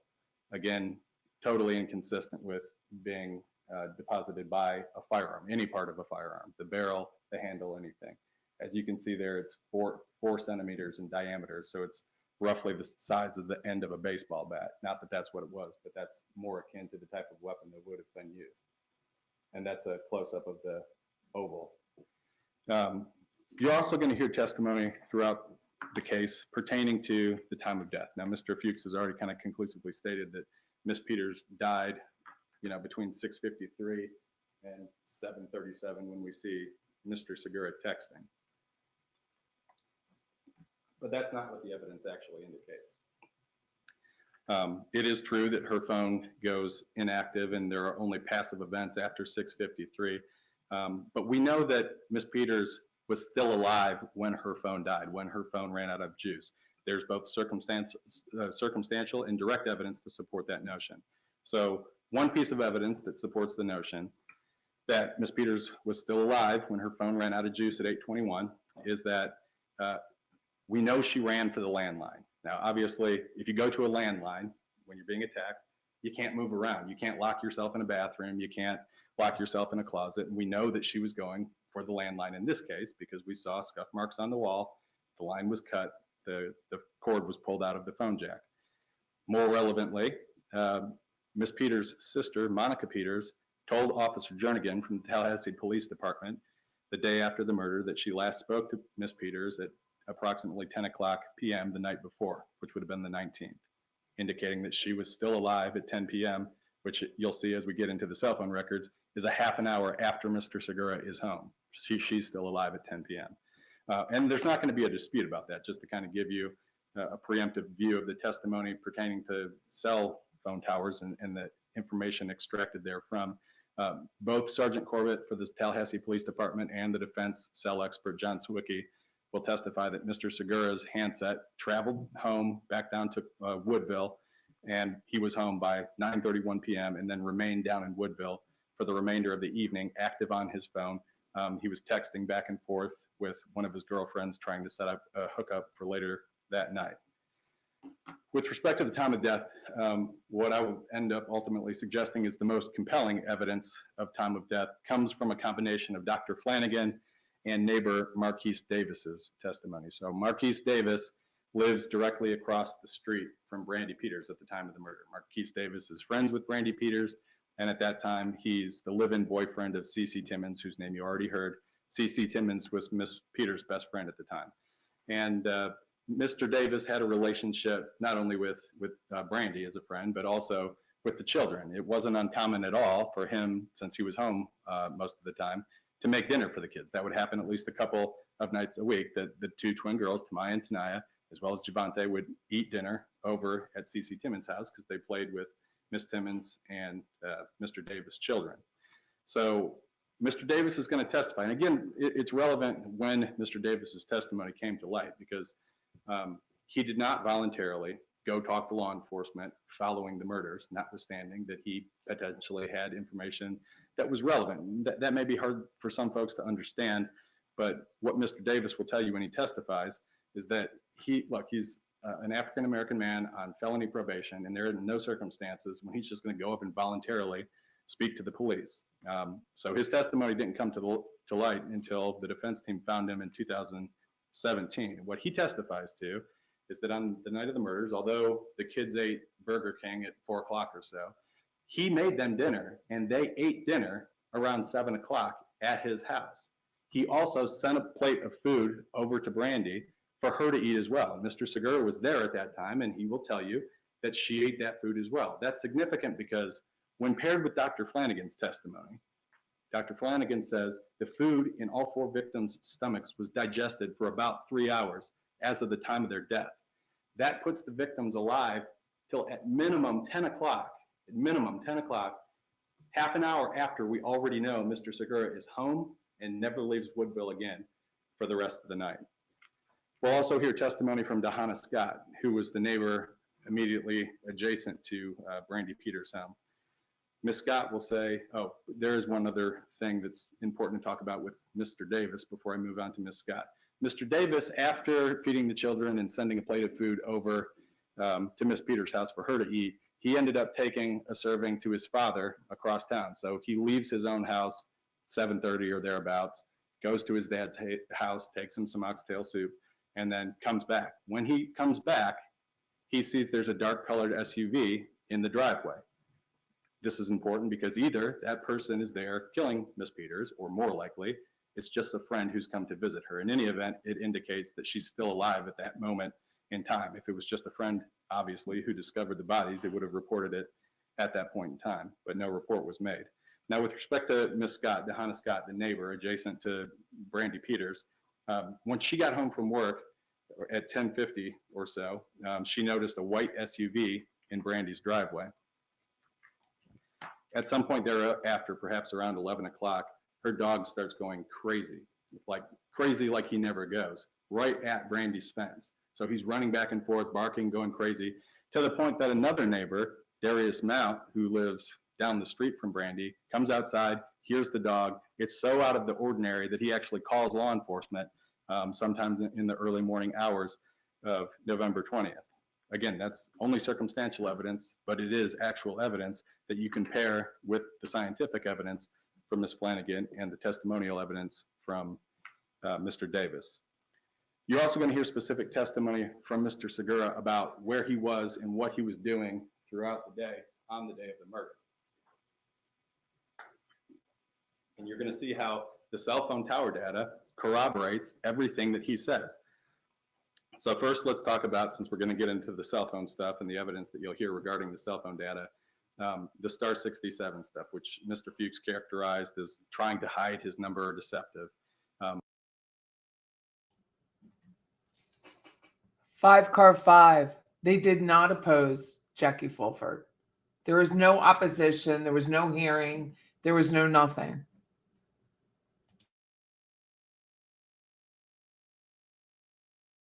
What you'll see if you want to go through all the records, and again, you'll get a big thick packet of phone records, every single time Mr. Segura calls Brandy Peters, every single time he star 67s her from his girlfriend phone. And that's what this phone was, he'll tell you. He's, like I said, he'll take the stand and testify that he had the second phone because he was cheating on his wife with all these other women, at least 3 other ones during this time period. And he used that phone primarily to communicate with his girlfriends. The reason he didn't want Brandy having that number is because she's one of those people that blows your phone up if she has your number. She needs something or she wants something, she wants to get a hold of you. He didn't want to be getting 15 calls while he was with one of his other girlfriends. So he never let her know that number, although she knew it was him when he would call from that blocked number. That's why you see him talking to her for an extended period of time. So I referenced before that there was a text message from Brandy on Thursday, the day before the murders, wherein she says to him, hey, you know, you were looking good yesterday. If you weren't my baby daddy, I would have given you some. That starts a sequence of calls back and forth between Mr. Segura and Ms. Peters. Those calls go back and forth all throughout the day on Friday, which is, again, the date of the murder. And you'll see where Mr. Segura is, and he'll tell you where he was and what he was doing. Basically, his entire day that day is designed around going over to Ms. Peters' house and having sex with her. That was the plan that they had kind of come up with after they started talking and flirting and all this again. You see the text message on Friday that Mr. Fuchs referenced where she was asking if he hung up on her. He'll testify about that. It wasn't a hang up. She was at school picking the twins up at that point and got cut off. He ended up calling back later. In any event, you'll see that he went over to her house around 1:30 or so. She wasn't home. He calls her. She's not there. So he goes over to his sister's house, Mr. Segura's own sister's house, Sean Segura, hangs out there for a little while. Brandy says in another later phone conversation that she should be home maybe around 3:30 after she picks the girls up. So Mr. Segura goes back and parks his vehicle around 3 o'clock at a church near Brandy's house. The reason he does that is because anytime he's hooking up with somebody, he's not going to park in their driveway because he's afraid his wife will find out. And again, he had made this promise to his wife that he wasn't going to cheat anymore, and he didn't want word getting back to her that he was, in fact, still cheating. So he goes over there. He has sex with Miss Peters. He uses a condom, which is why there's no semen or DNA evidence of that sort. And afterwards, he hangs out for a little while. Javante and the twins come back. They've eaten. They sit there and watch TV for a while. You see data use sessions during the 7 o'clock hour where he's on his phone checking email and things of that nature. And then ultimately he leaves. It appears that he leaves based on his phone records at about 8:21 p.m. I say 8:21 p.m. because at that point his phone is traveling back down. I think it's Paul Russell towards South Monroe so he can go back to Woodville. And that's where he stays for the rest of the night. Again, Sergeant Corbett and John Sawicki, the defense cell expert, will testify uniformly about that. That Mr. Segura's testimony is consistent with what the cell phone tower data shows. Now, Mr. Fuchs did make a point to indicate that Brandy's phone was inactive, from whatever time it was. 6:53 was her last active communication, and then gets shut off or is out of juice at 8:21 p.m. However, we don't have her landline records still to this day. And again, remember that her sister said she talked to her at 10 o'clock p.m. Now, Mr. Segura did lie when he was interviewed by the police about being there at Brandy's house. I've already explained what his motivation for him not wanting to find his wife to find out that he was engaged still in extramarital affairs. One thing that I would ask you to keep your ears open for and pay attention to when you hear this testimony come out, Mr. Segura didn't tell any lies during his police interviews that were unique to Brandy, which is extraordinarily important. When he's asked about Natasha Hawthorne, another one of his girlfriends, he lies about her too and says that he's friends with her, that he's not hooking up with her. And Investigator Lewis kind of pokes him about that and asks about that. And no, she's just a friend. So he's not only lying about Brandy, he's lying about every woman with whom he's having an extramarital affair.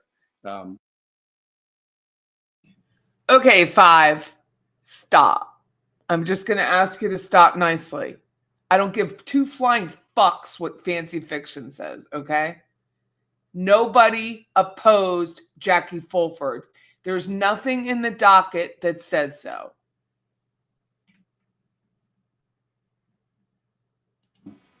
And beyond that, you'll be able to see that when Mr. Segura is going through his interviews with law enforcement, Investigator Lewis starts to sense that this has something to do with him hooking up with Brandy. At one point, you'll see, because Mr. Fuchs is going to play the recorded interview with Mr. Segura, Mark Lewis asks him, is there something going on with you and Brandy? Look, I'm not the morals police. I don't care that you're married. He senses it because, like Mr. Fuchs says, he does this for a living. And he senses that Mr. Segura is not being honest, and he senses that it's about marital infidelity. And so he asked that question, but Mr. Segura says, no. Ultimately, Malika Segura does find out, which is why you'll hear a jail phone call that the state has after Mr. Segura got arrested a year later, where he's saying, yeah, looks like I gave up my life for you, talking to his wife, Malika, indicating that he lied to try and protect their marriage from, the destructive information that ended up coming out, and their marriage ended as a result. You're also going to hear evidence from Investigator Lewis about Mr. Segura's lack of emotion.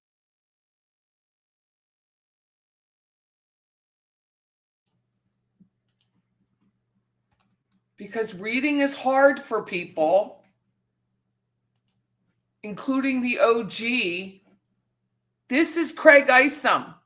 This is not the same Craig Isom. This man was born in 1969. The detective was not born in 1969. Here's his obituary. He had a long, valiant, lengthy battle with a critical illness. Not the same person. This guy is a security officer for FDLE, which, if you don't know, is the Florida Department of Law Enforcement, not Tallahassee Police Department. Got it? Got it. Stop listening to people who don't know what the hell they're talking about. And Mr. Segura is going to talk about that to you.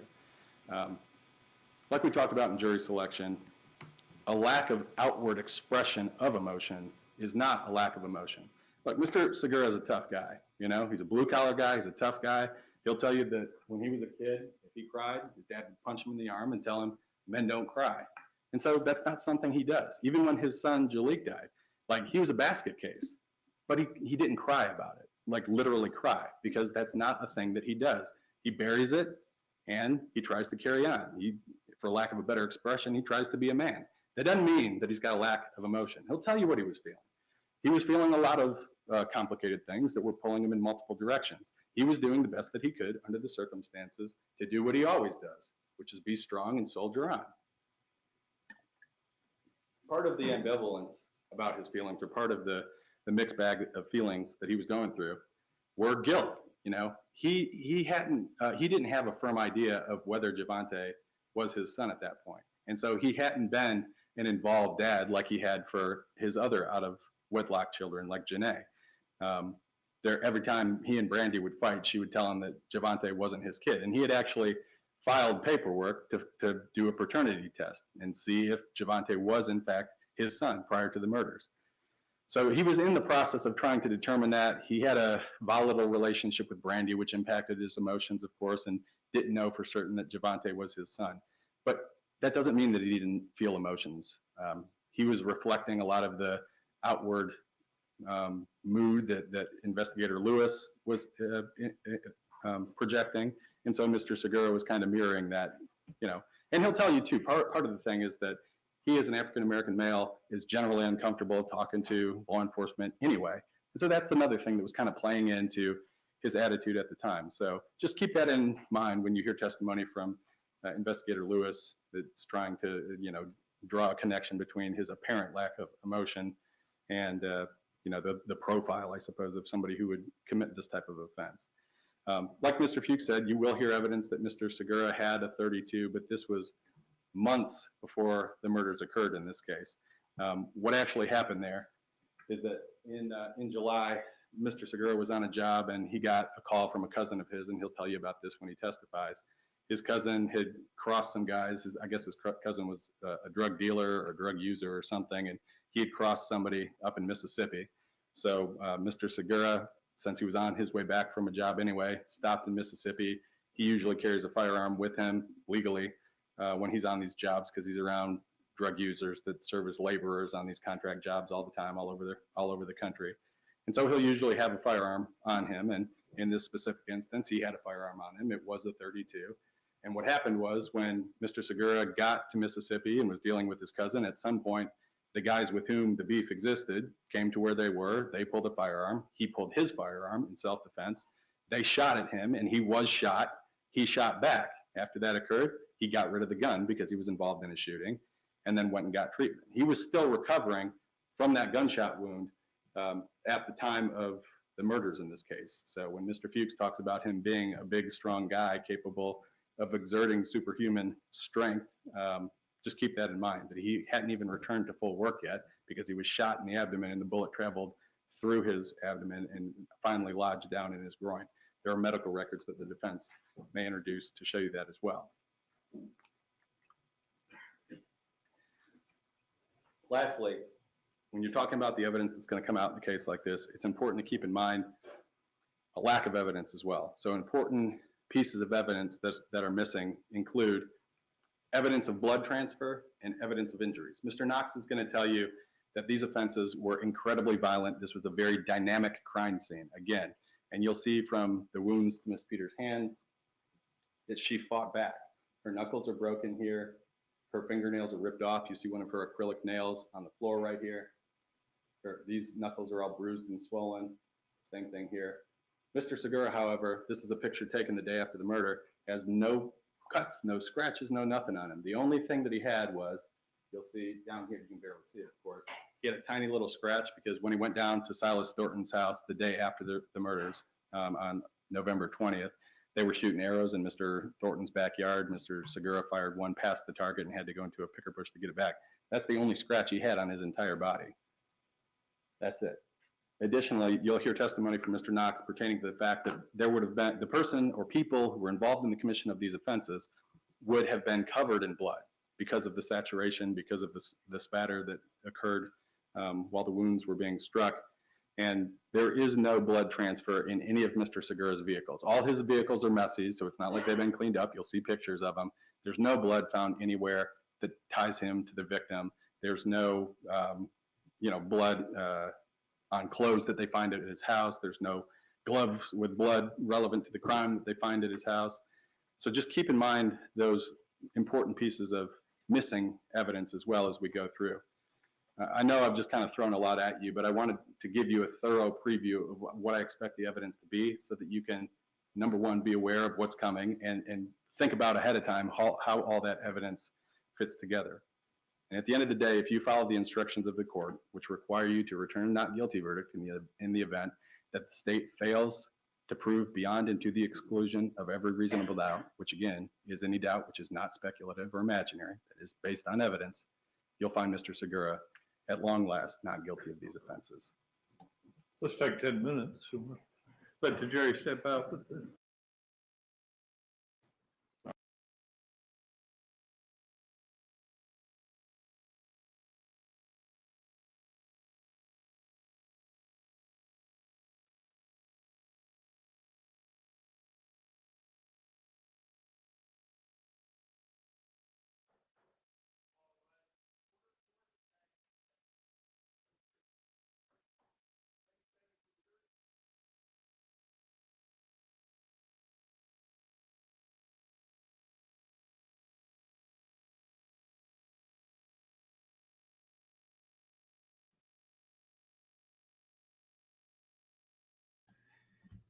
Did y'all see the jury? So crazy.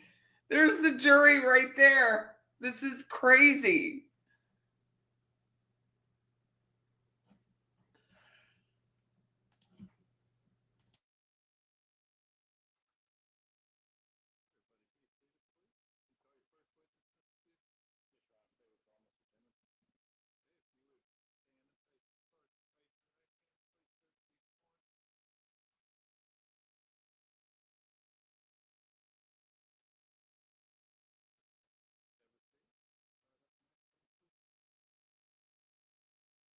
Neighborhood. Your Honor, can I approach the witness? You may. Showing you from previously marked state exhibit number 1. Who is that? Brandy Peters. That's Brandy Peters? Yes, sir. Your Honor, tell me the state exhibit number 1 in evidence, please. Any objection? Be admitted. Permission to publish? You may.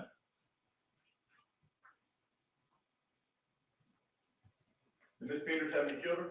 Yes, sir. Did she have any boys or girls? Both. Okay. Did you get to meet the girls? Yes, sir. What was the girl's name? Tamaya and Tanaya. Showing previously marked state exhibit number 2 for identification purposes. You recognize them? Yes, sir. Who's that? Tamaya and Tanaya. Okay. Your Honor, I move state exhibit number 2 in evidence, please. Any objection? Be admitted. Permission to publish? You may. Now the twins, which one's which? Man, it's hard. It's hard. It's hard to know, right? Yeah. How old were you back in November 2010? 2010, I had to be like 14. Yes, sir, 14. 14 years old. Okay. All right. Now you said you had a little boy? Yeah. Okay. What was his name? Javante. Showing the previously marked state's exhibit number 3 for identification purposes. You recognize that? Yes, sir. Who's that? That's Javante. That's Javante? Your Honor, move state's exhibit number 3 in evidence, please. Any objection?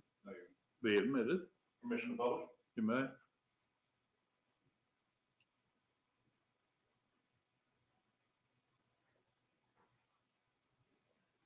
Now you mentioned that your mom and Brandy were friends.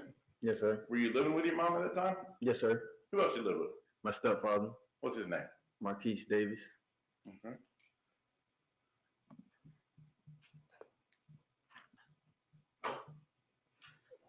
On the morning of November 20th, were you asked to go over to Brandy's house? Yes, sir. Why? Because her mom had been texting my mama, trying to get in contact with her or something like that. I know they was trying to get a hold of her. Was your mom home at the time? No, she was at work. All right, so she called you? Yes, sir. I had stayed home from school. Well, no, I think that was a Saturday, wasn't it? Wasn't it the weekend? I think you're the witness. You tell me. Yeah, I don't really remember if it was a weekend or not, but I remember like she called me early that morning, like she called the house phone, and she was like, "Go over there and tell Brandy to call her mama, you know, cause can nobody get in contact with her." I'm like, "All right, no, that ain't nothing." Did you go over there? Yes, sir. Okay. And when you went over, did you? I mean, you live. How far away were you? How far away do y'all live? To be exact, it was a corner right there on the corner. I live right there across the street and 2 houses down. Well, yeah, 3 houses down. 3 houses down, but across the street as well. Yes, sir. So a pretty short distance there. Yeah, like straight diagonal. Like I walk out my front door, I see her front door. Okay. Did you go over to her house? Yes, sir. When you got to her house, what did you do? Well, I tried to ring the doorbell, but the doorbell was busting. You know, I seen blood, and I'm knocking on the door. I'm thinking like, oh, Let me stop you right there. You said the doorbell was busted? Yes, sir. What do you mean it was busted? It was broken off or just wasn't working? It was like pushed in. Okay. Like you can't ring it, you know. Okay. And you said you saw something, blood? Blood. Where'd you see blood at? I saw it like as I was walking up. I saw it like drip drops. Like I'm thinking like a kid hurt himself, but then I look up. It's on the curtains. It's like everywhere. Like on the inside, you can see like it was like blood.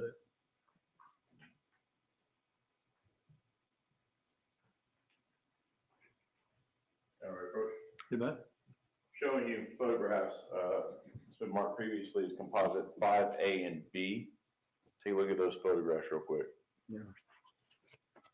Are those photographs of the house? Yes, sir. Brandy Peters' house? Yes, sir. Okay. Honorable states composite 5A and B in evidence. Any objection? No. Be admitted. Permission to publish? You may. I'm going to guess that the crime scene photos, the yellow tape and stuff like that, that wasn't there when you walked up, correct? No. Okay. But that's her front of her house? Yes, sir. Again, crime scene tape wasn't there, but is that also the front? This is the 14-year-old neighbor. He was 14 at the time of the murder that went upon the house. He was the first one to report something was wrong. Over house? Yes, sir. I noticed this window appears to be broken out in this photograph. Was it broken out when you walked out there? No, sir. Okay, that window was intact? Huh? That window was there? Yeah, it was intact. Okay, all right.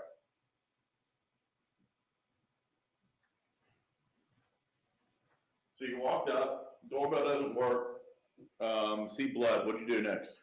Knocked on the door. I mean, like, I still did it. Like, knocked on the door. You know, I'm young. You knocked on the door? Yeah. Okay, Like, anybody answer? No. What happened next? Went home, called my mama, told her I seen blood. She told me to call the police. Did you call the police? Yes, sir. Law enforcement respond? Yes, sir. Now I'm gonna ask you, when's the last time you saw Brandy? Before that? I don't remember. What about the kids? The day before. Okay, who'd you see? I mean, there's 3 kids, Tamaya, Tanai, and Javante. Do you remember who you saw? All 3 of them. Okay, where'd you see them at? In between our houses. Well, in between my neighbor house. Oh, yeah, my house and my neighbor house. Okay, so right there by your house. Yes, sir. What were they doing? Do you remember what time it was? They was planning they had to be around 5 or 6 o'clock because I went to school and I got to school at 3:50 and I used to always get home late. And that was a long walk because my bus stop was at the top of Jim Lee Road. So it had to be around like 5, between 5 and 6. That's the normal time you get home? Yes, sir. Okay. And what were they doing? Playing, like always. It was just like a regular day. Okay. Did you see anything in their hand or around them regarding food? Yeah, it was some rappers, it was some Burger King rappers and whatnot. Cause I remember when I went in the house, my mama had done came outside and she had done seen it and she was like, oh, like, you know, like these kids got all this trash in the yard or whatever. So it's not normal to have trash in the yard? I mean, it's normal to have trash in the yard, but you know, it was just like, you know how it is. Unfortunately, you have to tell the jury what it's like. It's like, okay, you know, like it's something in your yard. It's like, dang, it's trash in my yard. You know, like that situation. And the trash you're talking about is the Burger King trash? Yes, sir. Okay, so somebody made exception to the fact there was new Burger King trash in the yard, is what you're saying? Yes, sir. Didn't like it. Yeah. So is that why the Burger King stood out to you, the trash? No, it's just like I remember like that was something my mama had said. Like them kids need to get that trash up. Like they out there playing, they need to get that trash up. Okay. But there's new Burger King. Yeah, trash. Yeah. Okay. At some point, were you asked to go back to their house and get them or anything along those lines? Yes, sir. I was asked to get them cut my stuff. I would have had them cook some oxtails and some more stuff, but You remember when that was? not really. I know it was like the day before, but I don't remember like the exact time. I had to be out of school, you know. But Okay. All right, so it was after you came home and you told the other, what time y'all normally did it? I don't remember. Okay. It wasn't like a set time. It was like whenever the food got done. Whenever the food got done, we finna eat. Was it earlier in the evening, closer to when you got home then? A little bit after. A little bit? Yeah. Within, say, an hour? Yeah. So roughly an hour after you got home, you're asked to go over there and get them. Yes, sir. So somewhere between 6 and 7 o'clock. Yeah. Is that right? Yes, sir. Okay. Do you eat oxtail soup? I don't like oxtails. Did you go get the kids? I think so. Did you get all of them or just one or all three of them come? I don't think all of them came. I think it was just one of the girls. I told one of the girls to tell the rest of them. I don't really remember like for sure. Okay. But you didn't sit down and eat with them or know whether they ate or not? No. I was a loner. I'm a lonely child. Okay. All right. You talked to law enforcement after they responded and told them all this? Yes, sir. One moment. No further questions. Cross, Yeah, right. I approach for just a moment. what's that? May we approach for just a moment? Sidebar? Yes, sir.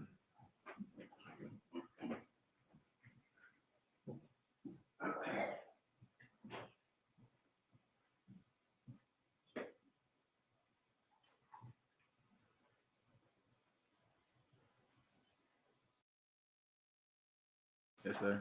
You're under subpoena, of course, but you came down voluntarily? Yes, sir. No questions, no issues? Yes, sir. All right. Any juror have a question of this witness?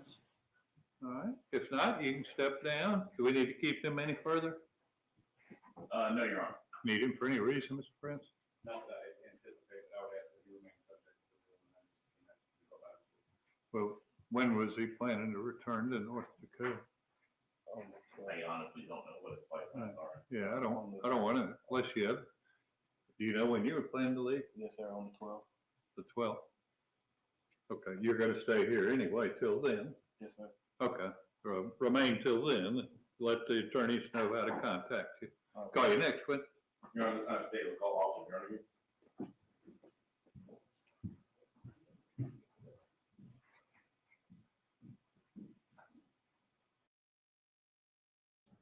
Did you all see that full thing of the jury, like completely full?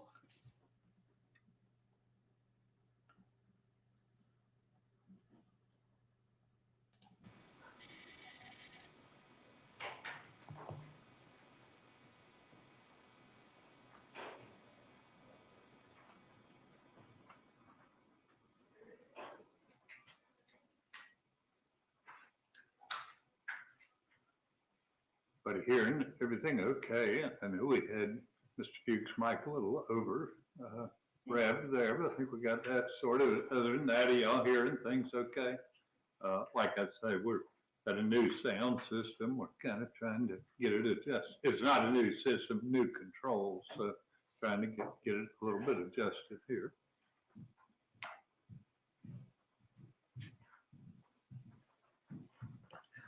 If you face the clerk and be sworn, please.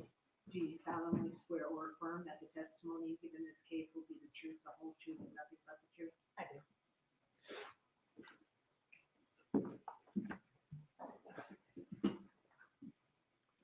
May I proceed, Mr. Chief? Thank you. Morning. Good morning. Can you please introduce yourself to the jury? Officer Jernigan with the Tallahassee Police Department. And your first name is, Candace, and can you please spell your first and last name for Madam Reporter, please? it's CANDICEJERNIGAN. And you're an officer with the Tallahassee Police Department?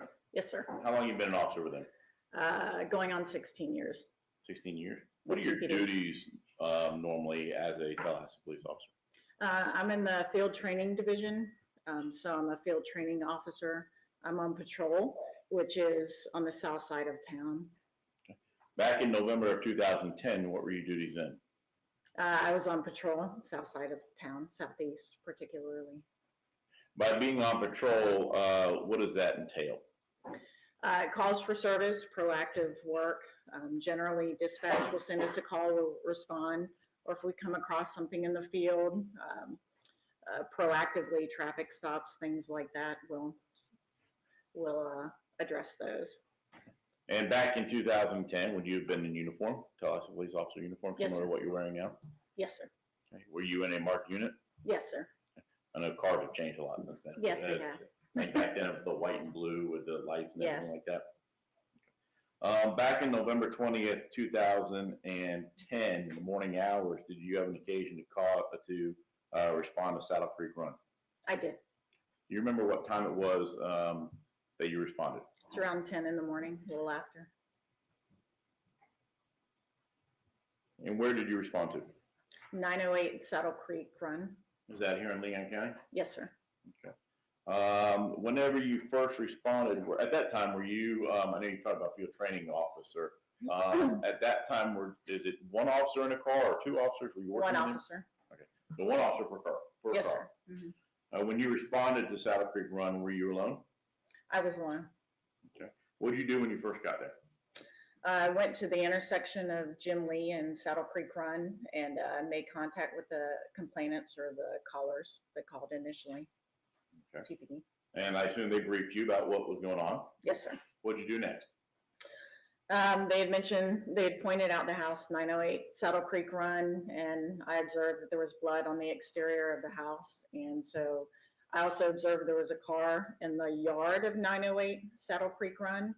There were kids playing in the car. So I made a point to remove the kids and get help in trying to keep citizens back from the house, just based on the outside appearances that something might have occurred inside. So why was it important to remove the kids, but not the car, but also maintain the security that you're talking about? Because there was a large amount of blood on the exterior, on the garage and on the front door. So it was obvious to me in my training experience, something bad had happened or was happening still in the house. And my concern was for the children. And in case there was someone dangerous inside or something still occurring, I didn't want them to be hurt, or the citizens that were onlookers. So I've never watched this trial. I didn't watch the first trial, but these homes are they're 50-foot wide lots. They're 50 by 100. How the neighbors didn't hear anything? Maybe neighbors are going to testify. I'm not sure. But as close as these homes are to each other, how did they not see all the blood on the door? I don't. Had started to gather, so I wanted to make sure they were all back as far as I could on my own. So At that point, were you still alone, or had you been joined by other officers? I was still in. Okay. What did you do next? Once I was able to get the kids out of the car and out of the front yard, then I approached carefully with my firearm out and went towards the front of the house and tried to listen for anything that was actively occurring, or see if I could see anything through the front. Were there any signs that anything was occurring actively? No, You said you tried to see something through the front. What was it you're trying the to? curtains were closed. And then I started making my way out. And again, I was asking for backup and emergency traffic, and which means clearing the radio so that I could speak just based on the situation that something may have happened or be happening. Then I started making my way around the house to check around the house. Okay. What happened next? I started on the house faces south.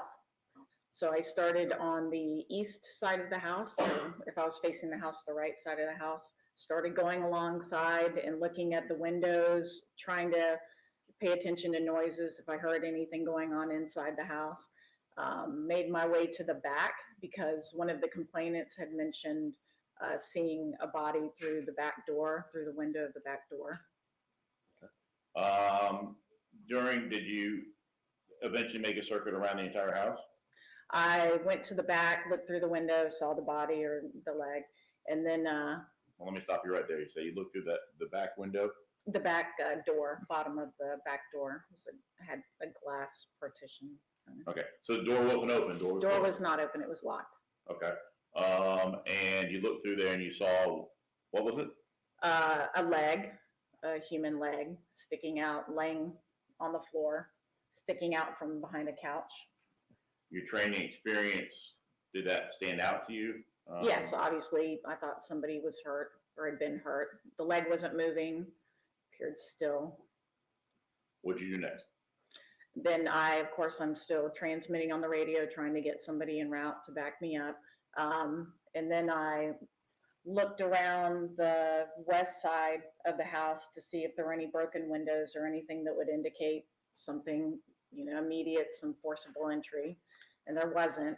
So I made my way back around the back and the east side of the house and took cover because I had backup that was a couple minutes away, it sounded like, and waited for them to get there. So in your circuit around the house and your observations, did you see any signs of forced entry? No, I noticed a screen that was a little wonky, but the window was closed and appeared secured, and I didn't notice anything else. And just for clarification, what were we talking about forced entry? Forced entry, broken glass, obvious, broken door hinge, as in kicked in or what have you, broken windows, windows ajar, doors ajar, anything like that, and I didn't notice that. All right, did you, you mentioned the back door was locked. Did you try the front door? Eventually, yes, Was the front door locked? yes, Okay, so both front and back door locked, no sign of forced entry? Yes. No broken windows? no broken anything. All right, so you take cover, waiting for backup. Yes. If you've seen the leg and obviously what that signified to you, why are you waiting for backup versus trying to gain entry yourself right then? Again, it was still the exterior and everything. I would be better off having another officer there because if I go in and get killed, then nobody's getting, I'm not laughing, but we're not getting anything done. And I had backup that was about to me based on the radio traffic. So I just took cover for a second. And then when they got to me, we approached the door and then tried to get in. So that's part of your, if I understand you correctly, that's part of your training experience then, to wait for backup if it's readily available. If something's actively occurring and we can tell that it's occurring and it's in progress, yelling or what have you, then I would have been forced to go inside and address the issue. It appeared, especially the blood on the outside of the house appeared dried, and it appeared that whatever had occurred some time ago. Okay. So you said backup was en route. Did Yes. the backup arrive? Yes, Who was that? Officer Kidd, Derek Kidd. Okay. When Officer Kidd arrived, what did you do next? We approached the front door. I tried kicking in the door, and that was first we tried the doorknob to see if we could get in. The curtains were bloody, and I'd already seen that, but I tried kicking the front door, couldn't open it, or that didn't work. So we tried the door handle, it was locked. And Officer Kidd, finally, there was a window on the right side or the east side of the door. So Officer Kidd used his baton to break the window open. Showing as previously introduced in the evidence based on Model 5B. Indicating a photo of the house. Appears to be a broken window on the right-hand side of the doorway. Is that the window you're referring to? Yes, So Officer Kidd broke that with his baton. yes. So what happened next? So he reached in, like I said, the door was locked. He reached in and the bolt and I believe the handle also were both locked, opened those. And then we called out, or I peeked in there and called out to anyone inside to make any noise or what have you. Did anybody respond? Nobody responded. So what happened next? Observed a female body lying in the front room, Now at this point, are you inside the home or are you still outside the home? outside looking in. Okay, have you been able to open the door? Or are you looking through that window we talked about? I think initially and it was all happening very fast, but I peeked through the window and saw the female on the floor. Okay. At some point, were you joined by Officer Wyman? Yes. Okay. Well, let me back up then. So you've looked in and you see the female lying by the door. What happened next? Then we entered, Officer Kidd and I entered the front room to do kind of an initial protective sweep, which is we're clearing the front immediately accessible rooms to make sure there were no suspects or victims inside the kitchen and the main room. Okay. And at this point, it's still you and Officer Kidd? Yes, sir. And Wyman was almost to us, so Joined we shortly waited thereafter? a second for him. Mhm. Okay. In clearing a house, how do you go about doing that? It depends on how many people we have, but there are certain standards. Like if there's an open door, we check that door first. If it's a closed door, we, watch the closed door to make sure it doesn't open. But we have certain standards in accordance with that. But we do a protective sweep. So we're looking for bodies. We're looking for any suspects or any place that a person can hide. So we check the main room, we check the kitchen, and then we move our way to the back, and it's systematic. And we just check each room and what have you until we clear the whole house. And you mentioned you're looking for bodies, but you're also looking for persons that are alive. Yes. Correct? Well, that's the main thing, suspects. I'm sorry? Yes. The purpose of this, is it to collect evidence and find evidence and things along those No. lines? Okay. So what is the purpose of doing this protective sweep you're talking about? It's safety. It's to make sure there's nobody hurt or injured and that there are no more suspects in the house. Okay. And what was your role in clearing this particular house? I was the third person back, so I was watching behind us while assisting with the clearing. Okay. So you're third person back. So at this point, Officer Wyman's already arrived and he's assisting with the clearing? Yes. Officer Kidd's in the middle and Officer Wyman's in the front. What'd you see? We went down the hallway, and as we were going down the hallway, we cleared the bathroom, which was on our right. For walking north, it was on the right, and we saw some bodies in the bathtub, and then we cleared the rest of the house, and we cleared, meaning we didn't find anybody else in the house, suspects or otherwise. You said there are bodies in the bathtub. Do you go up and actually physically move them or do any kind of real inspection in No. the situation? We kept clearing the house.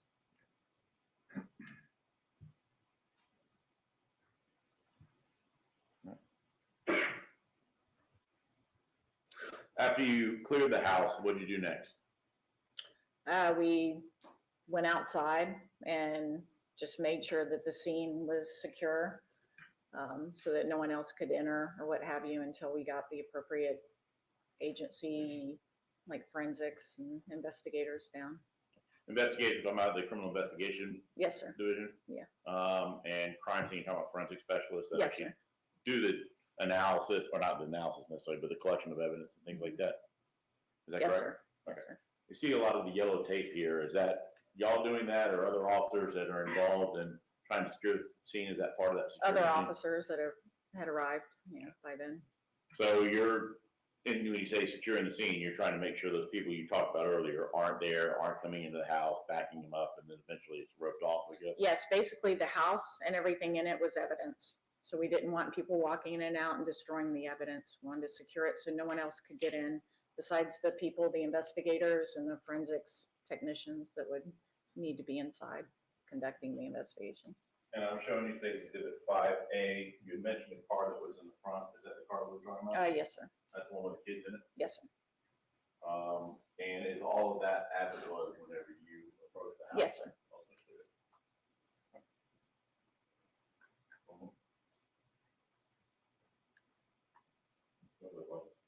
Cross. All right, any juror have a question this way? All right, you can step down. You want to keep her subject to recall? All right, you'll be subject to recall. Call your next witness. I'll take a call, Sean Wyman.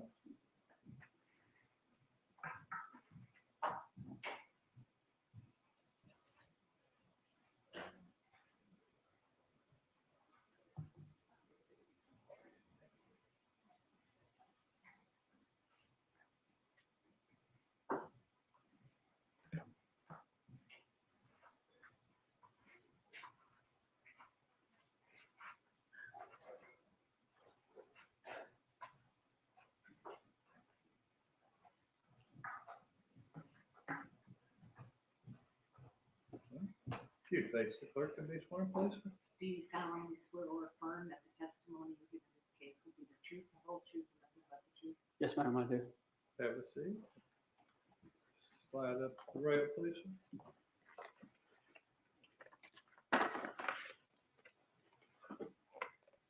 May proceed. Good morning, sir. Good morning. Can you please introduce yourself to the jurors? Yes, hello, my name is Sean Wyman. I'm a police officer with Tallahassee Police Department. And Officer Wyman, how long have you been with Tallahassee Police Department? It'll be 20 years, January 3rd. Happy anniversary almost. Almost, yes, sir. Prior to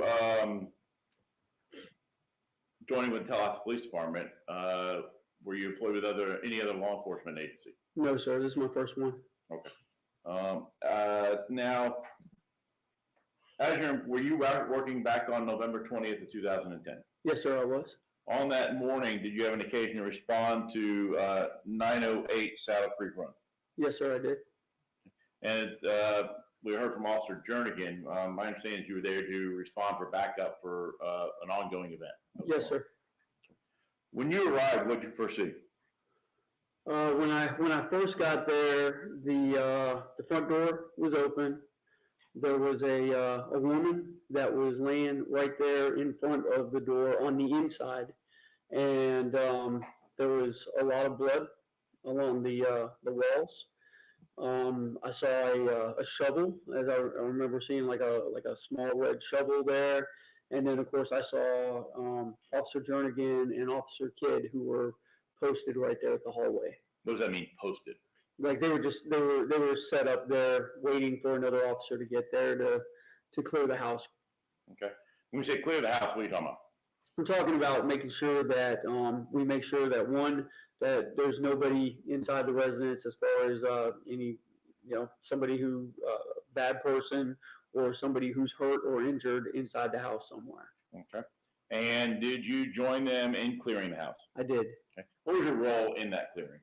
So my role became the primary, or what they would call the point person, because I had been on an entry team for the tactical apprehension control team for 5 years, and I was currently a canine handler at the time. So I had a lot of tactical experience as well as military background prior to going into law enforcement. So based on the officers that were there, I had the most experience, so I took that position. As my understanding, you actually trained as an Army Ranger back in prior to going to law enforcement? Yes, sir, I was. So you're law enforcement, former Army Ranger, tactical team, and most experienced at that time. So you took point. Yes, sir. What is point? So point is the lead person going down that hallway. Okay. And as I understand it, clearing it for purpose of making sure there's no suspects present still or nobody in need of medical assistance, correct? Yes, sir. Okay. All right. So walk us through what happened. So, like I said, I take the lead. We start down the hallway. There's a door immediately to the right that leads into a bathroom. I remember that it was really dark when I went in. I flipped the light switch. I walk in, there's a bathtub basically right there in front of me. And I'll never forget, I saw two deceased juveniles in the tub. And it's not, the part that I remember the most was that I saw them, I called it on the radio, and then I immediately just walked back out like it was nothing, because I was in this mode of need to make sure that there's nobody in the house that's going to hurt us or hurt anybody else, and make sure that there's nobody else that's actually hurt.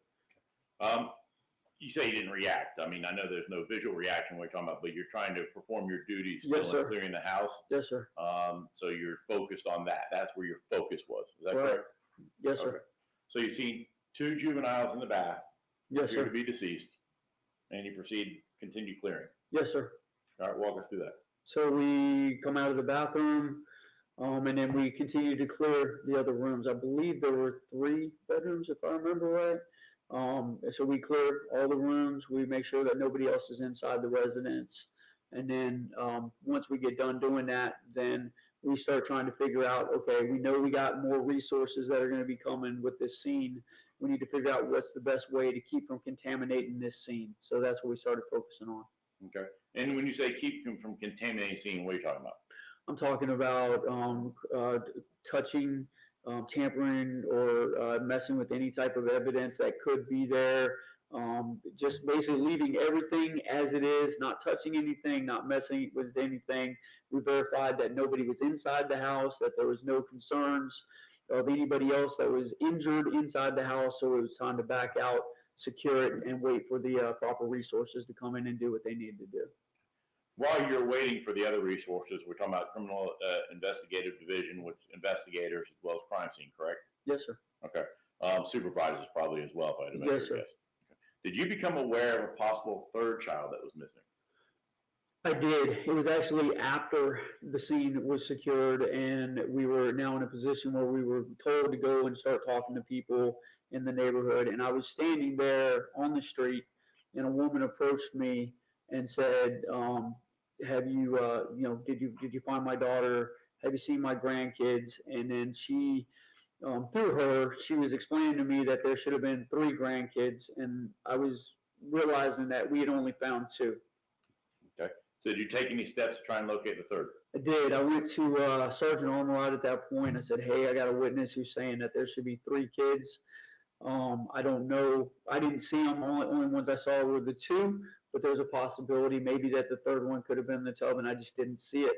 And so at that point, I was assigned to go back in with a forensic specialist to go in back into that bathroom and verify that the third one was in there. So you again entered the home, walked through the home, and went to verify whether the child was there or not in the bathroom. Yes, sir. Did you find that child? Yes, sir. During the course of securing this scene and all your steps that were taken there, did you try and establish a way of getting in and out of the house for you in the crime scene that wasn't utilizing the front door? I did. I determined that the garage was the best pathway to come in and out. And then at least until we had everything set up. So we made the decision to use the garage as the exit point to come out. Why? It just seemed to be the least contaminated out of everything that we had dealt with. We knew that we had children in the bathtub, and we didn't want to go down that hallway. And we also had the woman that was laying in the front door. So we definitely didn't want to keep walking in and out through the front door and like I said, trying to, stepping in stuff or messing with things that didn't need to be messed with. Around this time of the state photographs, composites 6, 8 through N into evidence. Any objection? Be admitted. First, I'm going to show you, Mr. Wyman, 6A, or also 6A. What are we looking at here? That's the garage to the house. That's on the, if I remember right, it's on the east side of the house. Was that garage door open when you arrived like it is there? No, I don't believe it was. I believe it was closed. And would that be the steps that y'all took to get that egress and ingress Yes, sir. area? That's 6B? the inside of the garage, and then that's the doorway that leads into the kitchen dining area, if I remember right. 6C. I believe that's once you come in from the garage, the kitchen area.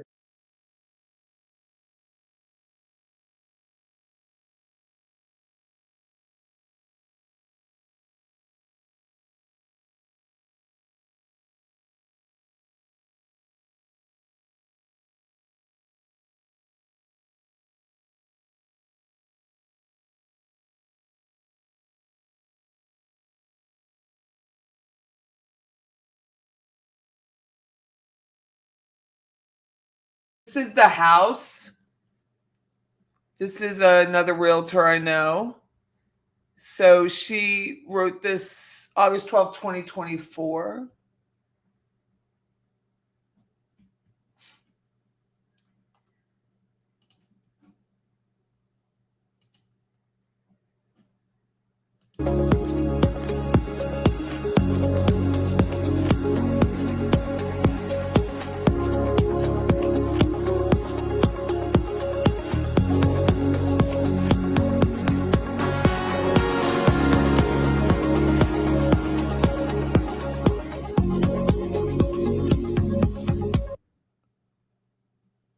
Let's see.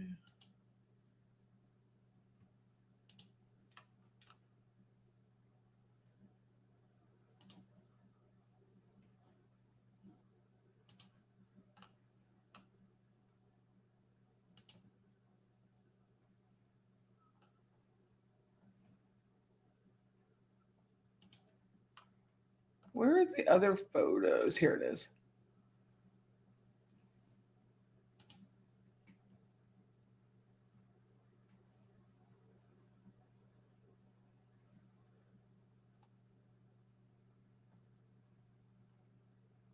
So the front door is, oh, here I am trying to pan.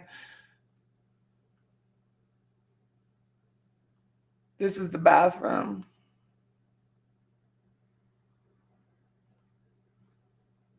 See how close the houses are?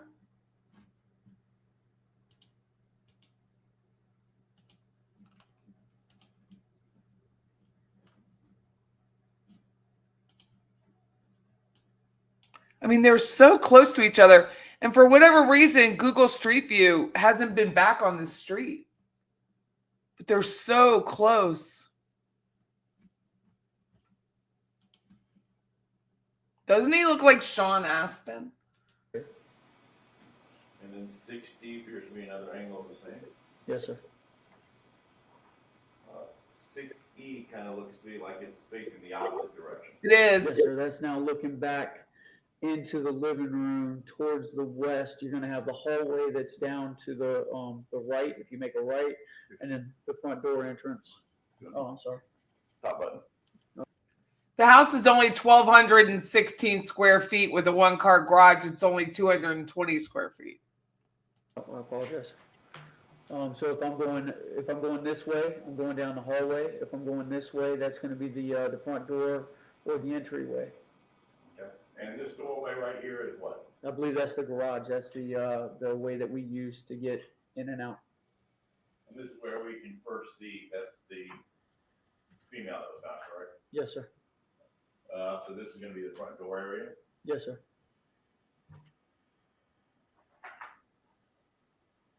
6F.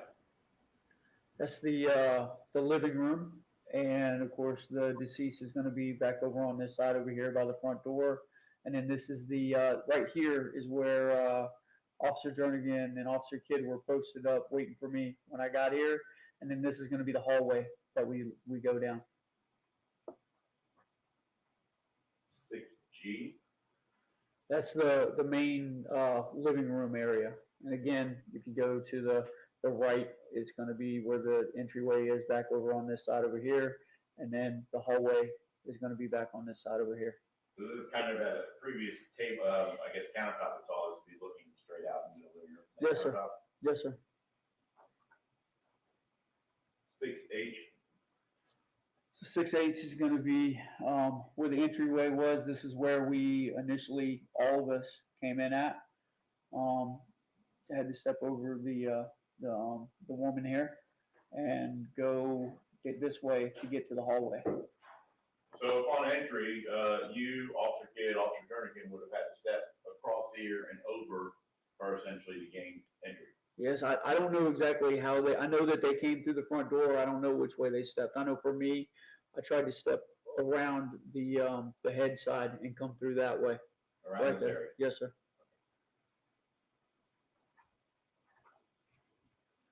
6I. I believe that's gonna also, that's the living room area as well. That's a plant that, was knocked over. That's gonna be the front door. That's the legs of the woman. So the front door is gonna be right here, and then this is the living room area here. 6J appears to be again, we're talking about the garage door here. Yes, sir. Correct, and then the front entryway. Yes, sir.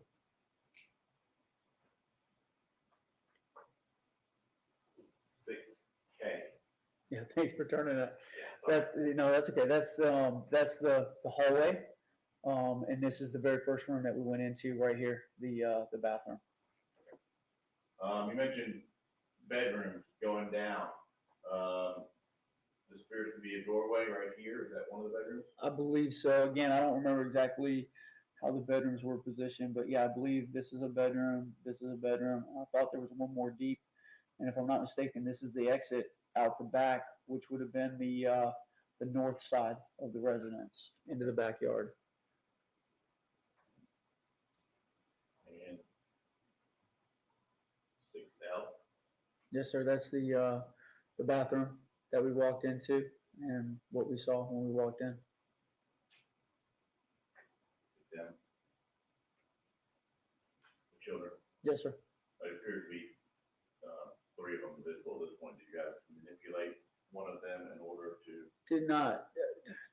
Just the first time, I didn't see it. I mean, it was quick. I saw what I saw. We didn't manipulate anything when we went back in. All right, and then finally, 6N, I think it is, back of the residence, Yes, sir. and that's that back door that you previously pointed out. Yes, sir.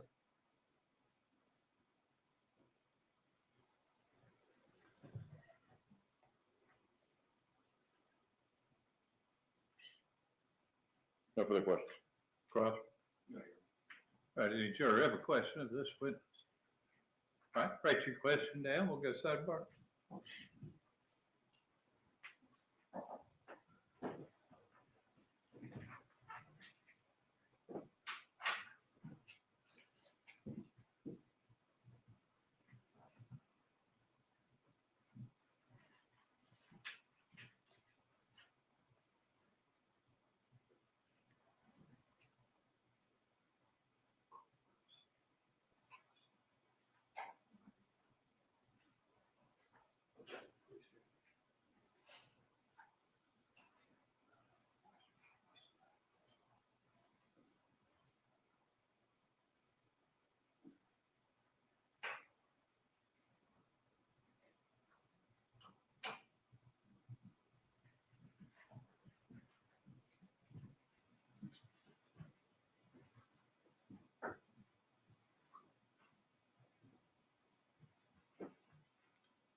And were you able to determine whether the back door was locked? It's a great question, and I'll be honest with you, I do not recall if it was locked or if it wasn't.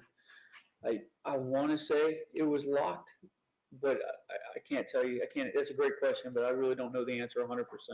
I want to say it was locked because I know when we did the securing the crime scene and when we got other officers there and there were people in the backyard and stuff, I want to say it was locked, but I honestly don't remember. There you go. Prince. All right, you can step down. Thank you, Your Honor. We need to keep this witness further. If we retain your honor, we can go about it. All right, be subject to recall. Yes, sir. Call your next witness. All right, let's have a call here for the problem.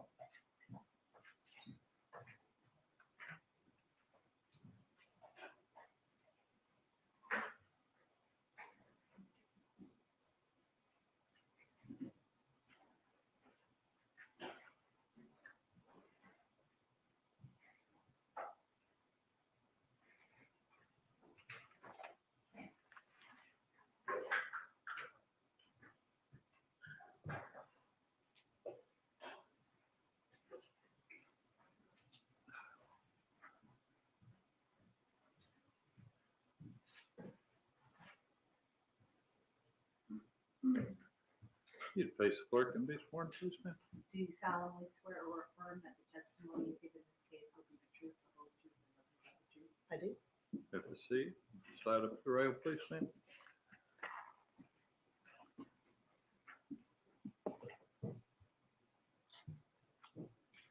May I proceed, Mr. Hughes? Thank you, Your Honor. Good morning. Morning. Can you please introduce yourself to the jurors?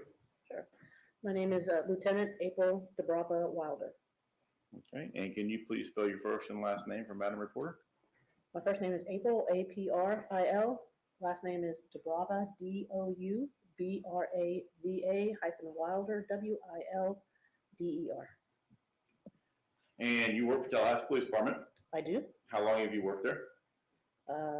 24 years. And what is your role at the Tallahassee Police Department? I'm currently the lieutenant over the personnel development and recruitment, which is basically our training and recruitment section. Back in November of 2010, what were your duties there? I was a homicide investigator. What does that mean? We're assigned criminal investigation division. Homicide investigators are also called violent crimes investigators. We investigate anything from assaults, batteries, aggravated assaults, aggravated batteries, and then homicides. We also respond to suicides, accidental deaths, and then unattended deaths that are questionable. And in November 2010, approximately how long had you been with the homicide investigation at that point? 2.5 to 3 years. About how many people are in the homicide, investigators are in the homicide division at that time? Yeah, I'm trying to think. I think it's between almost 8, maybe 8 investigators. Lots of them. Yeah. All right. Yes.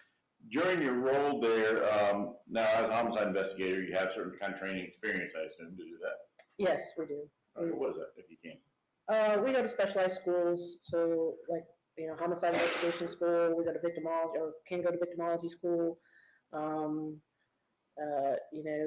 Any kind of advanced training, interviews and interrogations, different things like that. Okay. Forensics. Did you become involved in a homicide investigation at the location of 908 South Creek Run? I did. How did you become involved in that? It was my day off. I was not on call, but because of the nature of the case, we get called in and come help. And my sergeant called me and asked me to come in and help with the investigation. What does on-call mean? On call, so throughout the week, there's always one of us that is dedicated to being the one that gets called to come in. So after, our normal work hours of 8 to 5, if something happens, then there's one of us that is on call to respond. And so we share that throughout the week. It's usually a different person every day or every week. It just depends on how they work it during that time. And would the on-call officer investigator be typically the one that then is assigned to that case as the, lead investigator, for lack of a better term? Right. If you're on call, you usually get the case. It's usually yours unless you've just been inundated that week or something. But that's normally typically how it works. Is if you're on call, then it's yours, and you're the lead investigator for that case, and then we all come in and assist. Okay. And so you were not you were not on call, correct? Right. I was not on call. So you're not the lead investigator. Right. Who was the lead investigator? Who was on call? Investigator Mark Lewis. Okay. So what was your role as you responded on November 20th? When I got to the scene, the sergeant tasked me with assisting with the crime scene, basically being the eyes inside the house for the investigators that are out working. Okay. Why is that important? There's details inside or things that I see that I can relay to them. They need to be out doing other things, obviously. So we're working as a team, and the scene can tell us some things. They can ask me to look for some things, and it's just kind of it's a way to keep the information flow going. So you're tasked now with, working with the crime scene investigators. Yes. Okay. How do they go about typically, with including your liaison with them, working a scene such as this? So they have a method, a method that they kind of do it.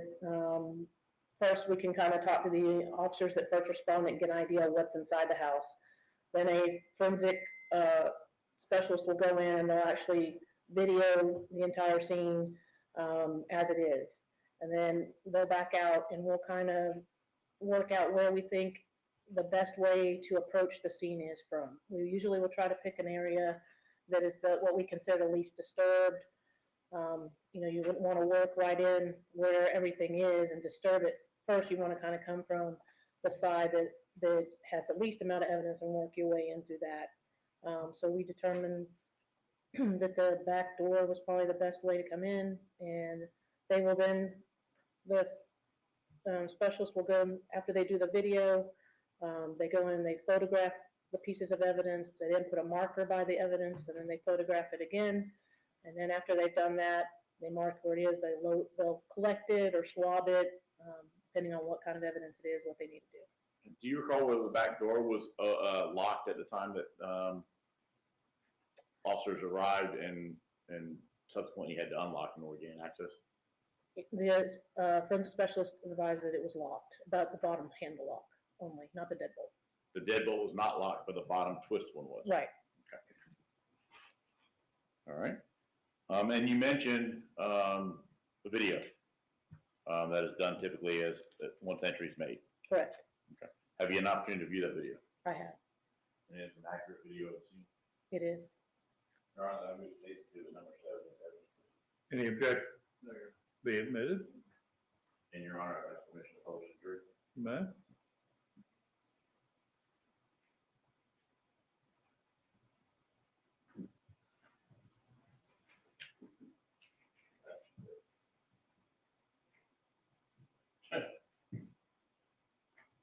My screen was not there.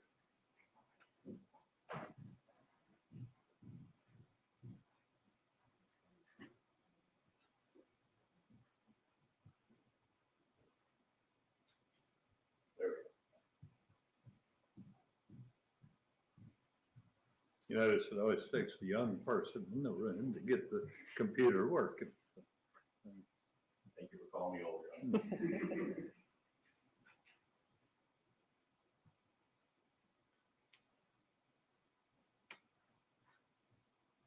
Obviously outside the garage, where at this point.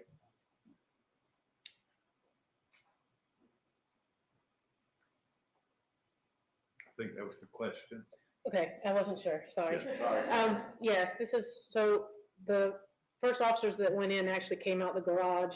So that's where the technician went in the first time. So this is her coming back in the way that they came out. And it's the garage, yes.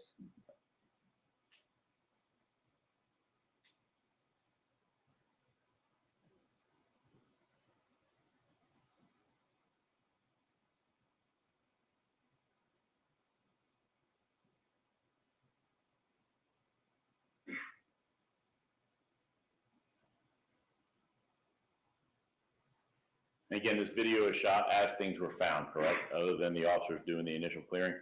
Correct, right? This isn't first entry back into the house once it's cleared and they're nobody that needs attention, medical attention or suspects inside, so yes. In this particular case, nobody required any medical attention, unfortunately, correct?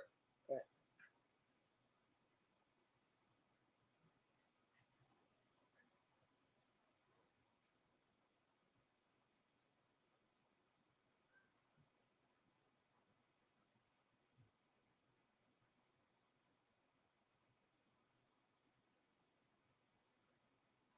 Well, why are you videotaping the pantry and just stuff like that? Show the state of the house at that time, what was there. Sometimes, it might be important later. All of a sudden, something in the pantry is important that we didn't know about there, so we have it documented. So it's fair to say that as you're doing this and conducting the crime scene, at this point, you don't know what's going to be important and what's not. So you're trying to make sure you get everything. Absolutely.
What's through this door? What are we looking at here? That's the master bathroom.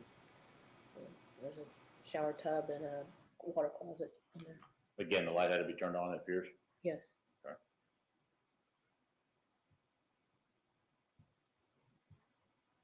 So you come in, you got the tub and the shower, obviously, on the right-hand side. Right. What's behind that door right there? That's the toilet water closet.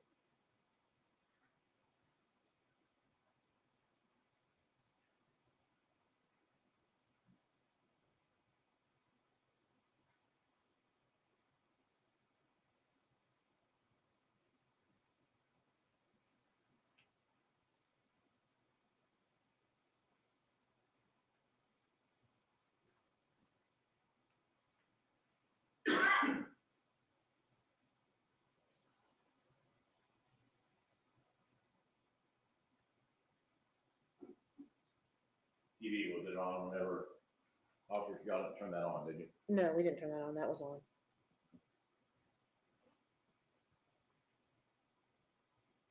Appears that we're out in the hallway again, is that correct? Yes. There's a linen closet. Oh, we're talking about right there, linen Correct. closet? Yes.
Which bedroom are we looking at here? This is the twins' bedrooms, Tamaya and Tanaya. The lights had to be turned on? Yes.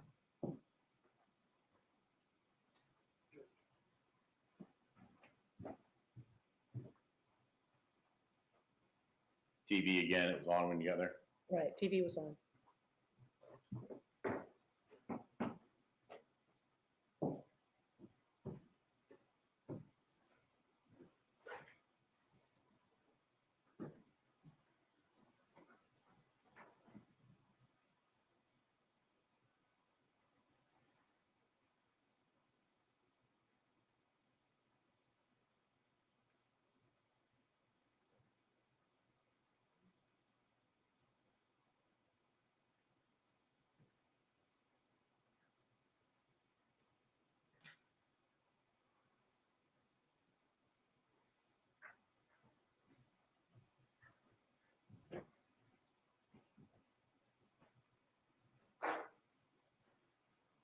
Now, as it relates to the scene, looks like there's a lot there, obviously. Yes. Were y'all able to process and do all of your work all on that one day, November 20th, or did you have to go back on more than one occasion? No, we did the most that they could do that day, then secured the house, and we came back another day. How do you go about securing a house for the purposes if you've got multiple days and stuff like that, making sure it remains secure? Oh, they'll close the doors and secure all the doors with evidence tape, and then we'll post officers at the house. So it maintains security the entire time? Maintain security, yes.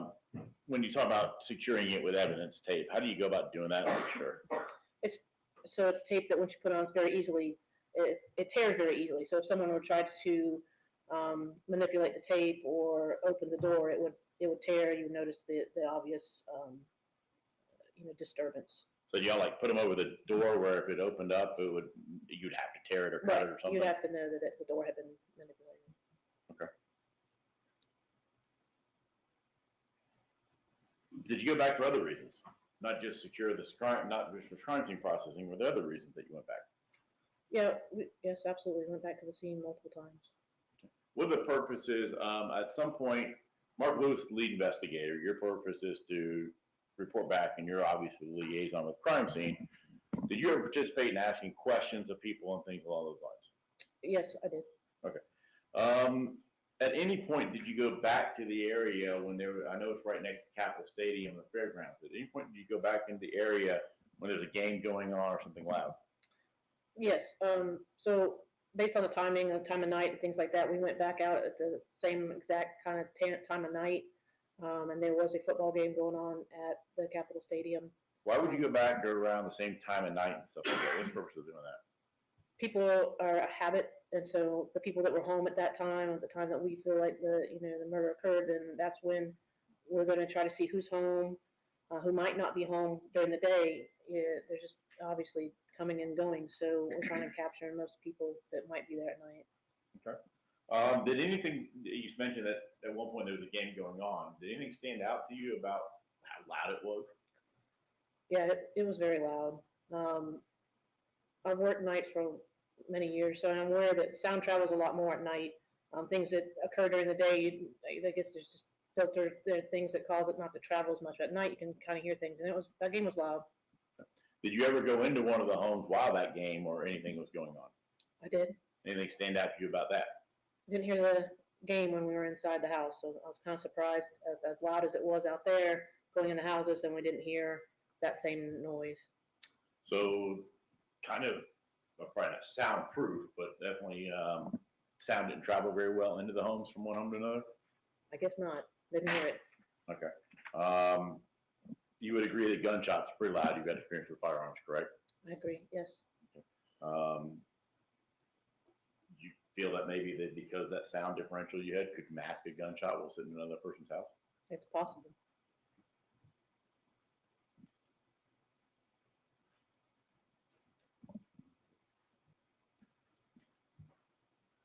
And just for clarification, this was in Leon County, correct, the home? Yes. No further questions. Russ, did you ever have a question of this? All right, you can step down. Okay, thanks. Do we need to keep her further? Should we retain your honor, but not, she can go out of business. Okay. We're gonna take a lunch break here in just a minute. I haven't forgotten it's lunchtime. Just one comment. If at any point in time you can't hear a witness, just raise your hand. I can manipulate the volume. I want to make sure everybody's hearing. Before you leave, I want to get the deputy, make sure you understand where you're coming back to. I know this building's a little confusing.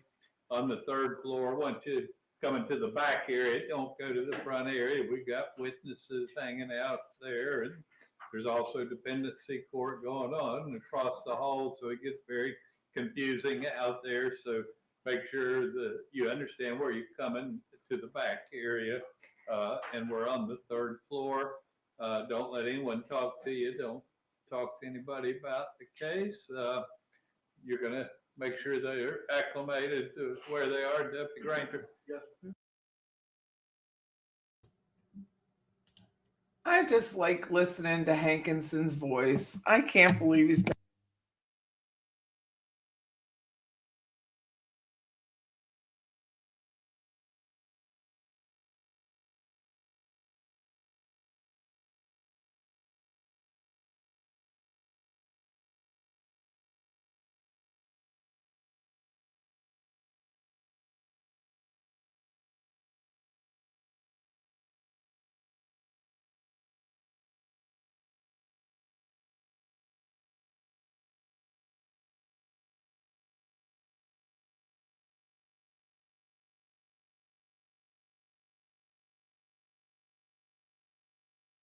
This is muted. Sorry. I was like, I'm not muted. It was muted over here. Anyway, I liked Hankinson. I thought he was an amazing guy. I like hearing the sound of his voice. So he was. And like, if someone's like, dude didn't present DNA or something, like 5 Cars said, bless her heart, but you got the wrong judge. So you're gonna, if obviously we're all amateurs at this. So if you're gonna quote someone, make sure it's not a dead judge. who can't defend himself, you know? It's not nice. It's really not nice. So I'm going to go face. I hate this time of year. I can't even go to like the western panhandle of Florida without being affected by the time change. I don't like it at all. I get like jet lag 15 minutes into Jackson County where it's just advances an hour. Some people I know that live in the western panhandle that's like one county over, Jackson County, they only follow the Eastern clock. They don't follow because they work over here. We lose an hour. I know. Well, how many of us have real clocks, Debbie, that you have to do that? Like, I don't own a real clock. Like a wind up. I don't know. I guess my stove clock will be back on the right time now. Because I didn't change it before. Oh, I hope the federal government fixes this. I really do. Thank you, Sade. I enjoy it too. But this guy is like, I may have to watch ahead and see where he does the testifies against himself. And murder, it said that here it is. I haven't watched it, obviously, but it says he testifies on his own behalf in 2017. So I'll have to go back and look at that too. You wear a watch, and you have a digital on your stove. That's what I heard. People who know more than I do about time said that Florida should maintain daylight savings time all year round. You have a couple clocks that are battery operated. I only have the stove, which will now be on time. Oh my God, I hate it. I don't sleep enough as it is. So do you wear your Apple Watch in the shower, Jebby? My hair is so flat. I gotta go. Do you wear it in the shower?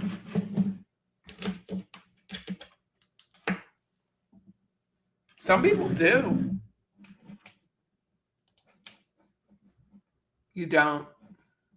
Some people wear it in the shower. I'm like, why would you do that? It doesn't make any sense. I know it's like, what I have the big one. Like I have the manly one. You were an old Omega. Oh, nice for you. My husband has, I'm going to mess up the name, Tag Cure. And it's supposed to be on like the satellite or the sun or something. I don't know anything about it. So, I mean, it has this like rotation thing it sits on. You have the manly one too. Mine's manly. I like it because it's huge and I can see it. It's dead now. It makes so much more sense to keep the time the same if you need to get up earlier or later than do. I'm not planning onions or anything anytime soon. So no corn. I mean, we already get more daylight in Florida than they do above us anyway. Like, I think we get like 15 minutes more daylight here. You have a Tag Cure too? We got it from my husband on a cruise ship. I like the big ones. Yeah, that's what he said, Debbie. Or that's what she said. When I'm working with Scott, who's gay, I always say that's what he said. You bought a full Lex in New York City. I bet it looks nice, though. You have 26 watches. Oh, goodness gracious. Good for you, though. I only have watch batteries for my AirTags. I have my dad's old watch, but I don't wear it. I probably should, but I would lose it and I'd be devastated. You don't own a watch?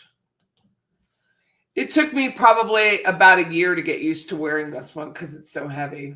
I had to switch bands, so I buy these bands on Temu.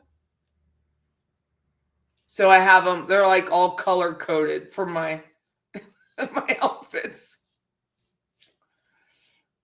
But they just like they're, I don't know, they're like meshy. I was listening to something that said before town clocks, only the rich had wristwatches, so all normal people were just always late. Town clocks changed things, and we had to start being on time. Well, if I'm not on time, there was an accident on the road. I mean, I leave like, excuse me. Like I have an appointment tomorrow at 2. I'll leave here at 12:30. Even though it's Sunday, I'll leave early. And all my stuff's already in my truck. Like I'm already ready to go.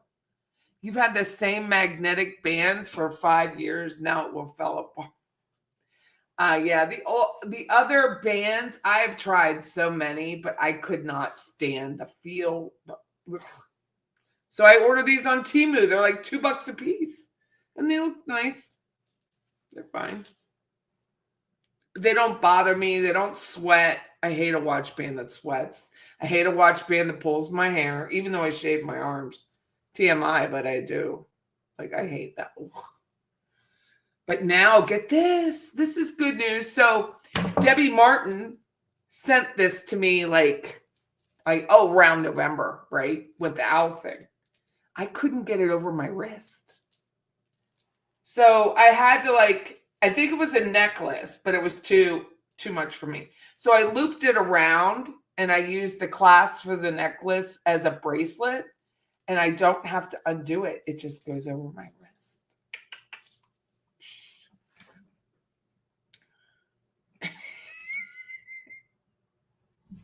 So I've lost enough weight that I can do that. It's exciting. The Naked Watchmaker on YouTube.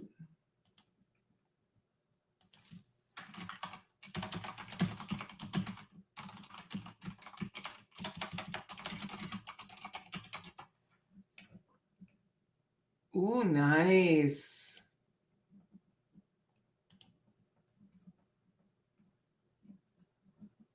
Why is he the Naked Watchmaker if he's not naked? What a beautiful watch.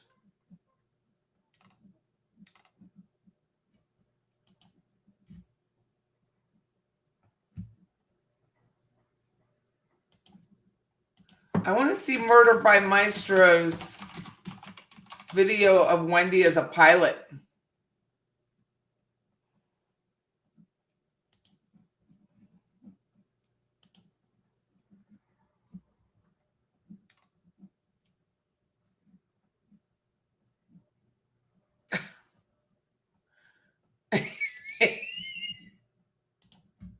Is this it?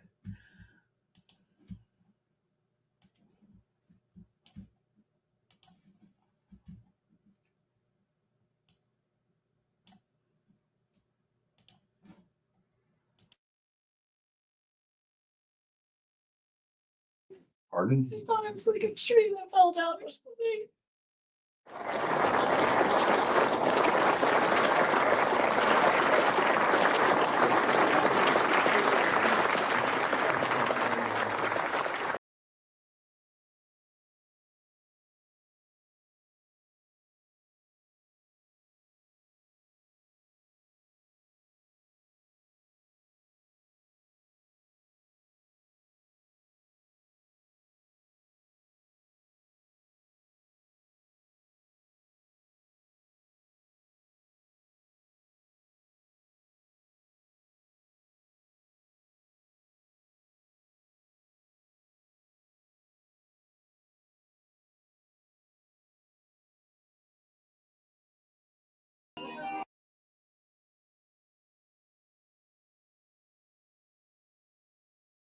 I have to turn it off because I'll get a copyright thingy. Which one is it?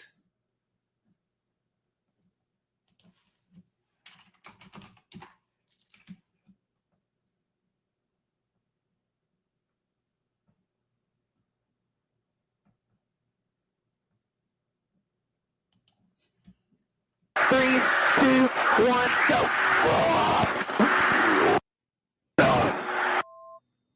Three, two, one, go. All the way around. Available. Looking for the recovery gate and boom, right through the gate. Three, two, one, go.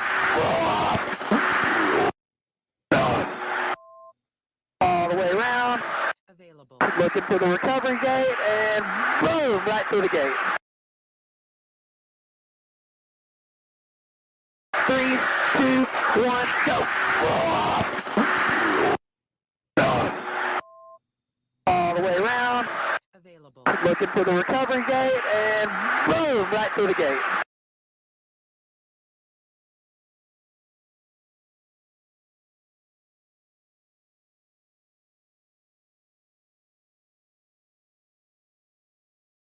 Three, two, one, go. All the way around. Available. Looking for the recovery gate and boom, right through the gate.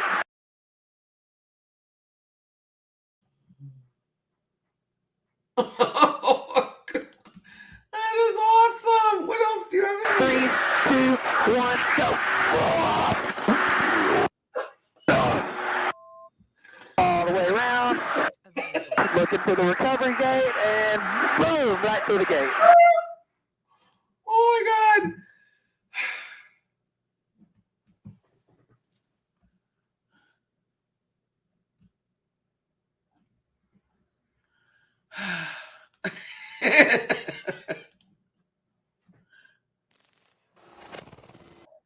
As all of you know about it already. It unites people on both sides of the political aisle. As much as there's vitriol in the immigration debate, you can find Democrats and Republicans find this one area that they can both agree on, that human trafficking is wrong, and it's an area of mutual compassion. And when I talk about trafficking, I'm speaking about sex trafficking and labor trafficking. And we're talking Ugh.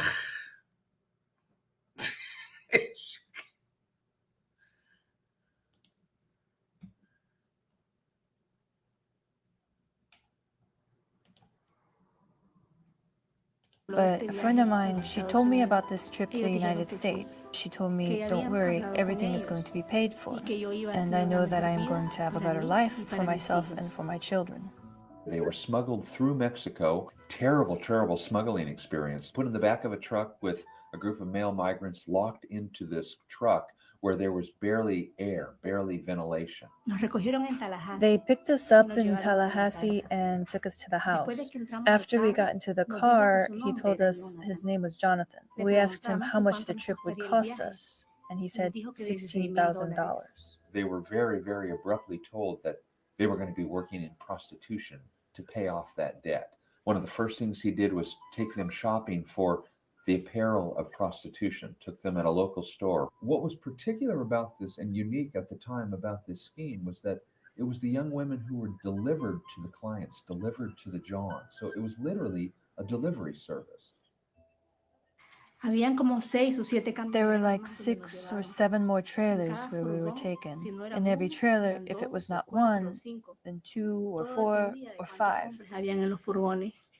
They had hurt me, but I was not bleeding. They had no idea that their documents would be taken from them or that they would literally be held captive. We decided that the first day, once we realized what was going on. Murder, did you make this video? We didn't want him close. As soon as we started getting close, she goes, that's the house. The victims were taken to the Tallahassee Memorial Hospital where they were actually treated as rape victims. And it was the absolute right thing to do. That's when I got the call, was to actually go out to Tallahassee Memorial Hospital along with the Tallahassee police officers when the case was first identified. There were a number of us that were working to help represent some of the victims, but it meant all kinds of things. We decided that we were going to assist with the legal aspect of it, but at the same time, letting the clients know that we were here to assist on anything else that they needed, which at that point was to contact family members. They also wanted to go to church. So we took them to church. The victims just needed some security. They were afraid that their traffickers were going to find them. So we were very fortunate actually to have a safe place to keep them here in Tallahassee. The first time that I met the women, I was energized and charged to do something. I could say, I am not going to make you do anything that you don't want to.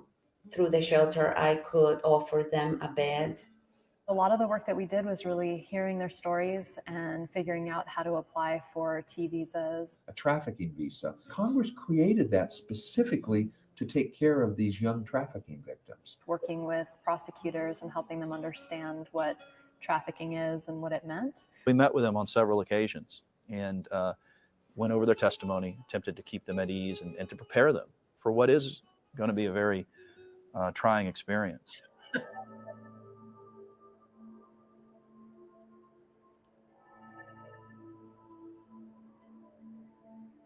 Mr. Melchor himself, we charged him with a conspiracy count, and it was actually an 8-count indictment is what he was charged with.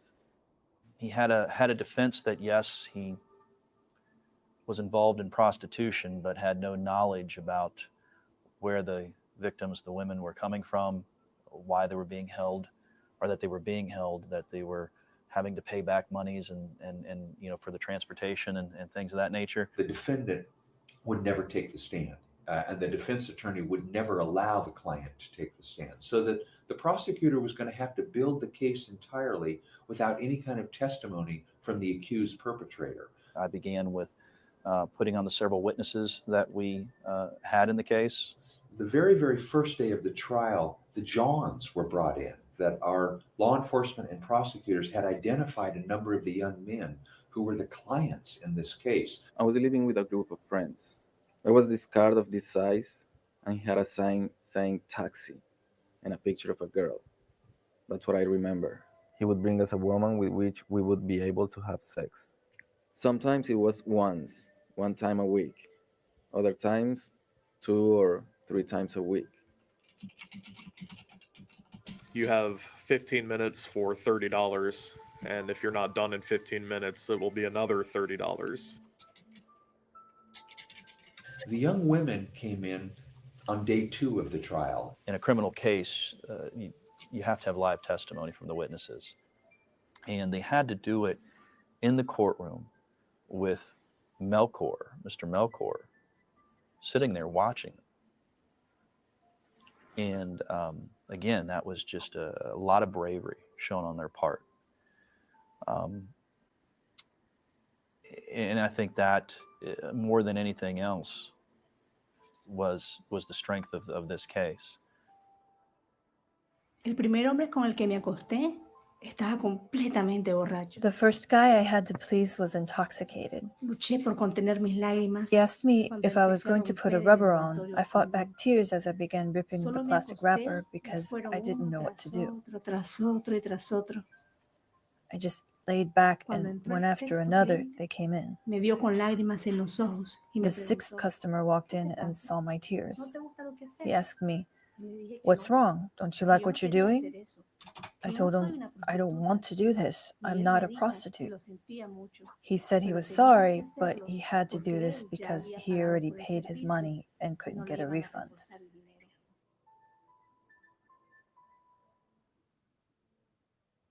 Haríamos lo mismo. We would do the same Tendríamos thing. sexo con 10 We would hombres, have sex with men como 10. like Nos llevaron 10. como a 10 lugares. They took us No me like to gustaba 10 lo que estaba places. haciendo. Yo no me sentía bien. I didn't like what I was doing. I was not feeling well.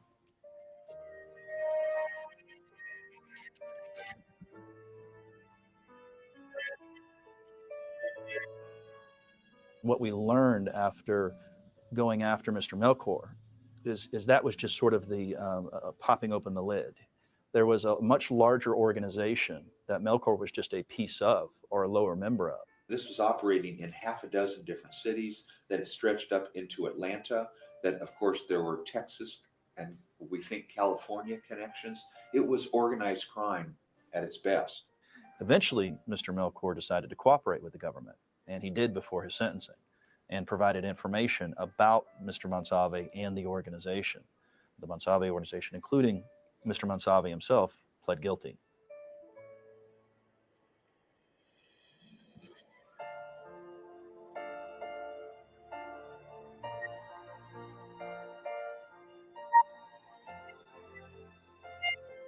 Reflecting on the case, I still feel like the punishment isn't enough for what our clients have been through. Rescue is not one moment in time, that the FBI or police may be able to rescue them from that brothel, and that's vitally important. But the idea being that, that's just the beginning of the real rescue that they actually have to ultimately experience. I remember it as if it were yesterday, when the children arrived and how excited everyone was.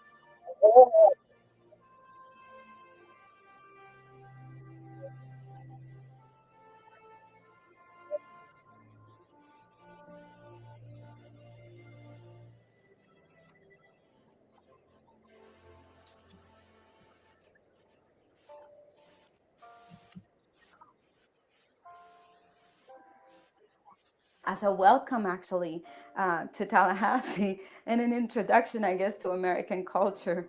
The mom actually picked Golden Corral to take the kids that evening. And of course, they had a good bit share of sugar. It tends to really stabilize both the mother and the child to be reunited. My concern is what we can do and how we can do it for them to actually overcome this horrible experience. So from the very beginning, give them the power. We continue even now, 8 years later, to do the victim care for those victims. So for this particular case, community involvement was a major, major part.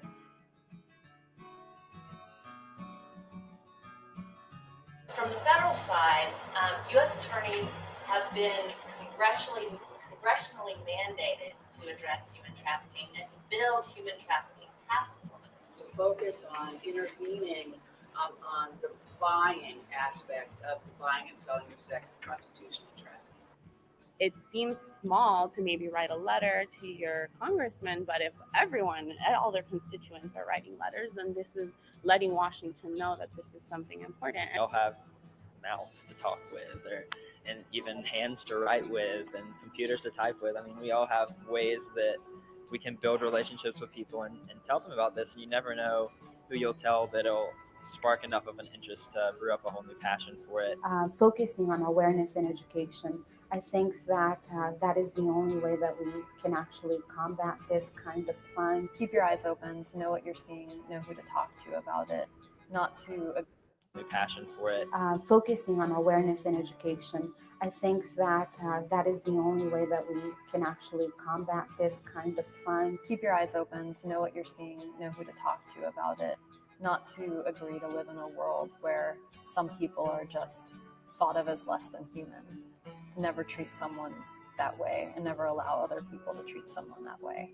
I think the public most needs to understand what we learned here at the Human Rights Center is that you don't need to look to distant corners of the world for human rights violations, that they happen right here in our own backyard, right here in Florida, right here in Tallahassee, right here in the United States.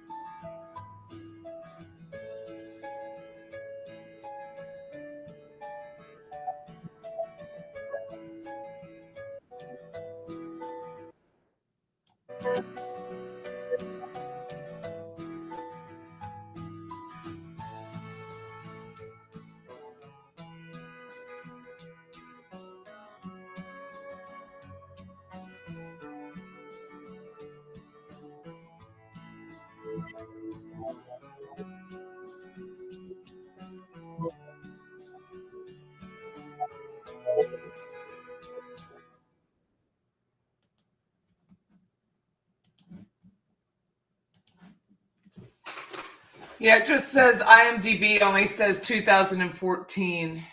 Jin died.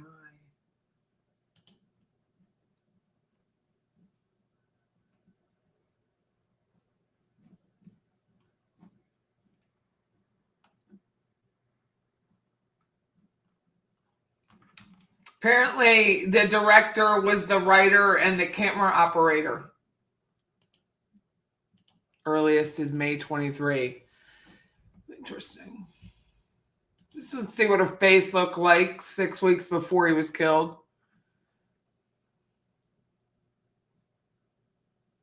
Have a good night. I must go because I have to leave. Wendi is such a fraud. Funny. Have a great night, everyone. Enjoy your Sunday. Bye-bye.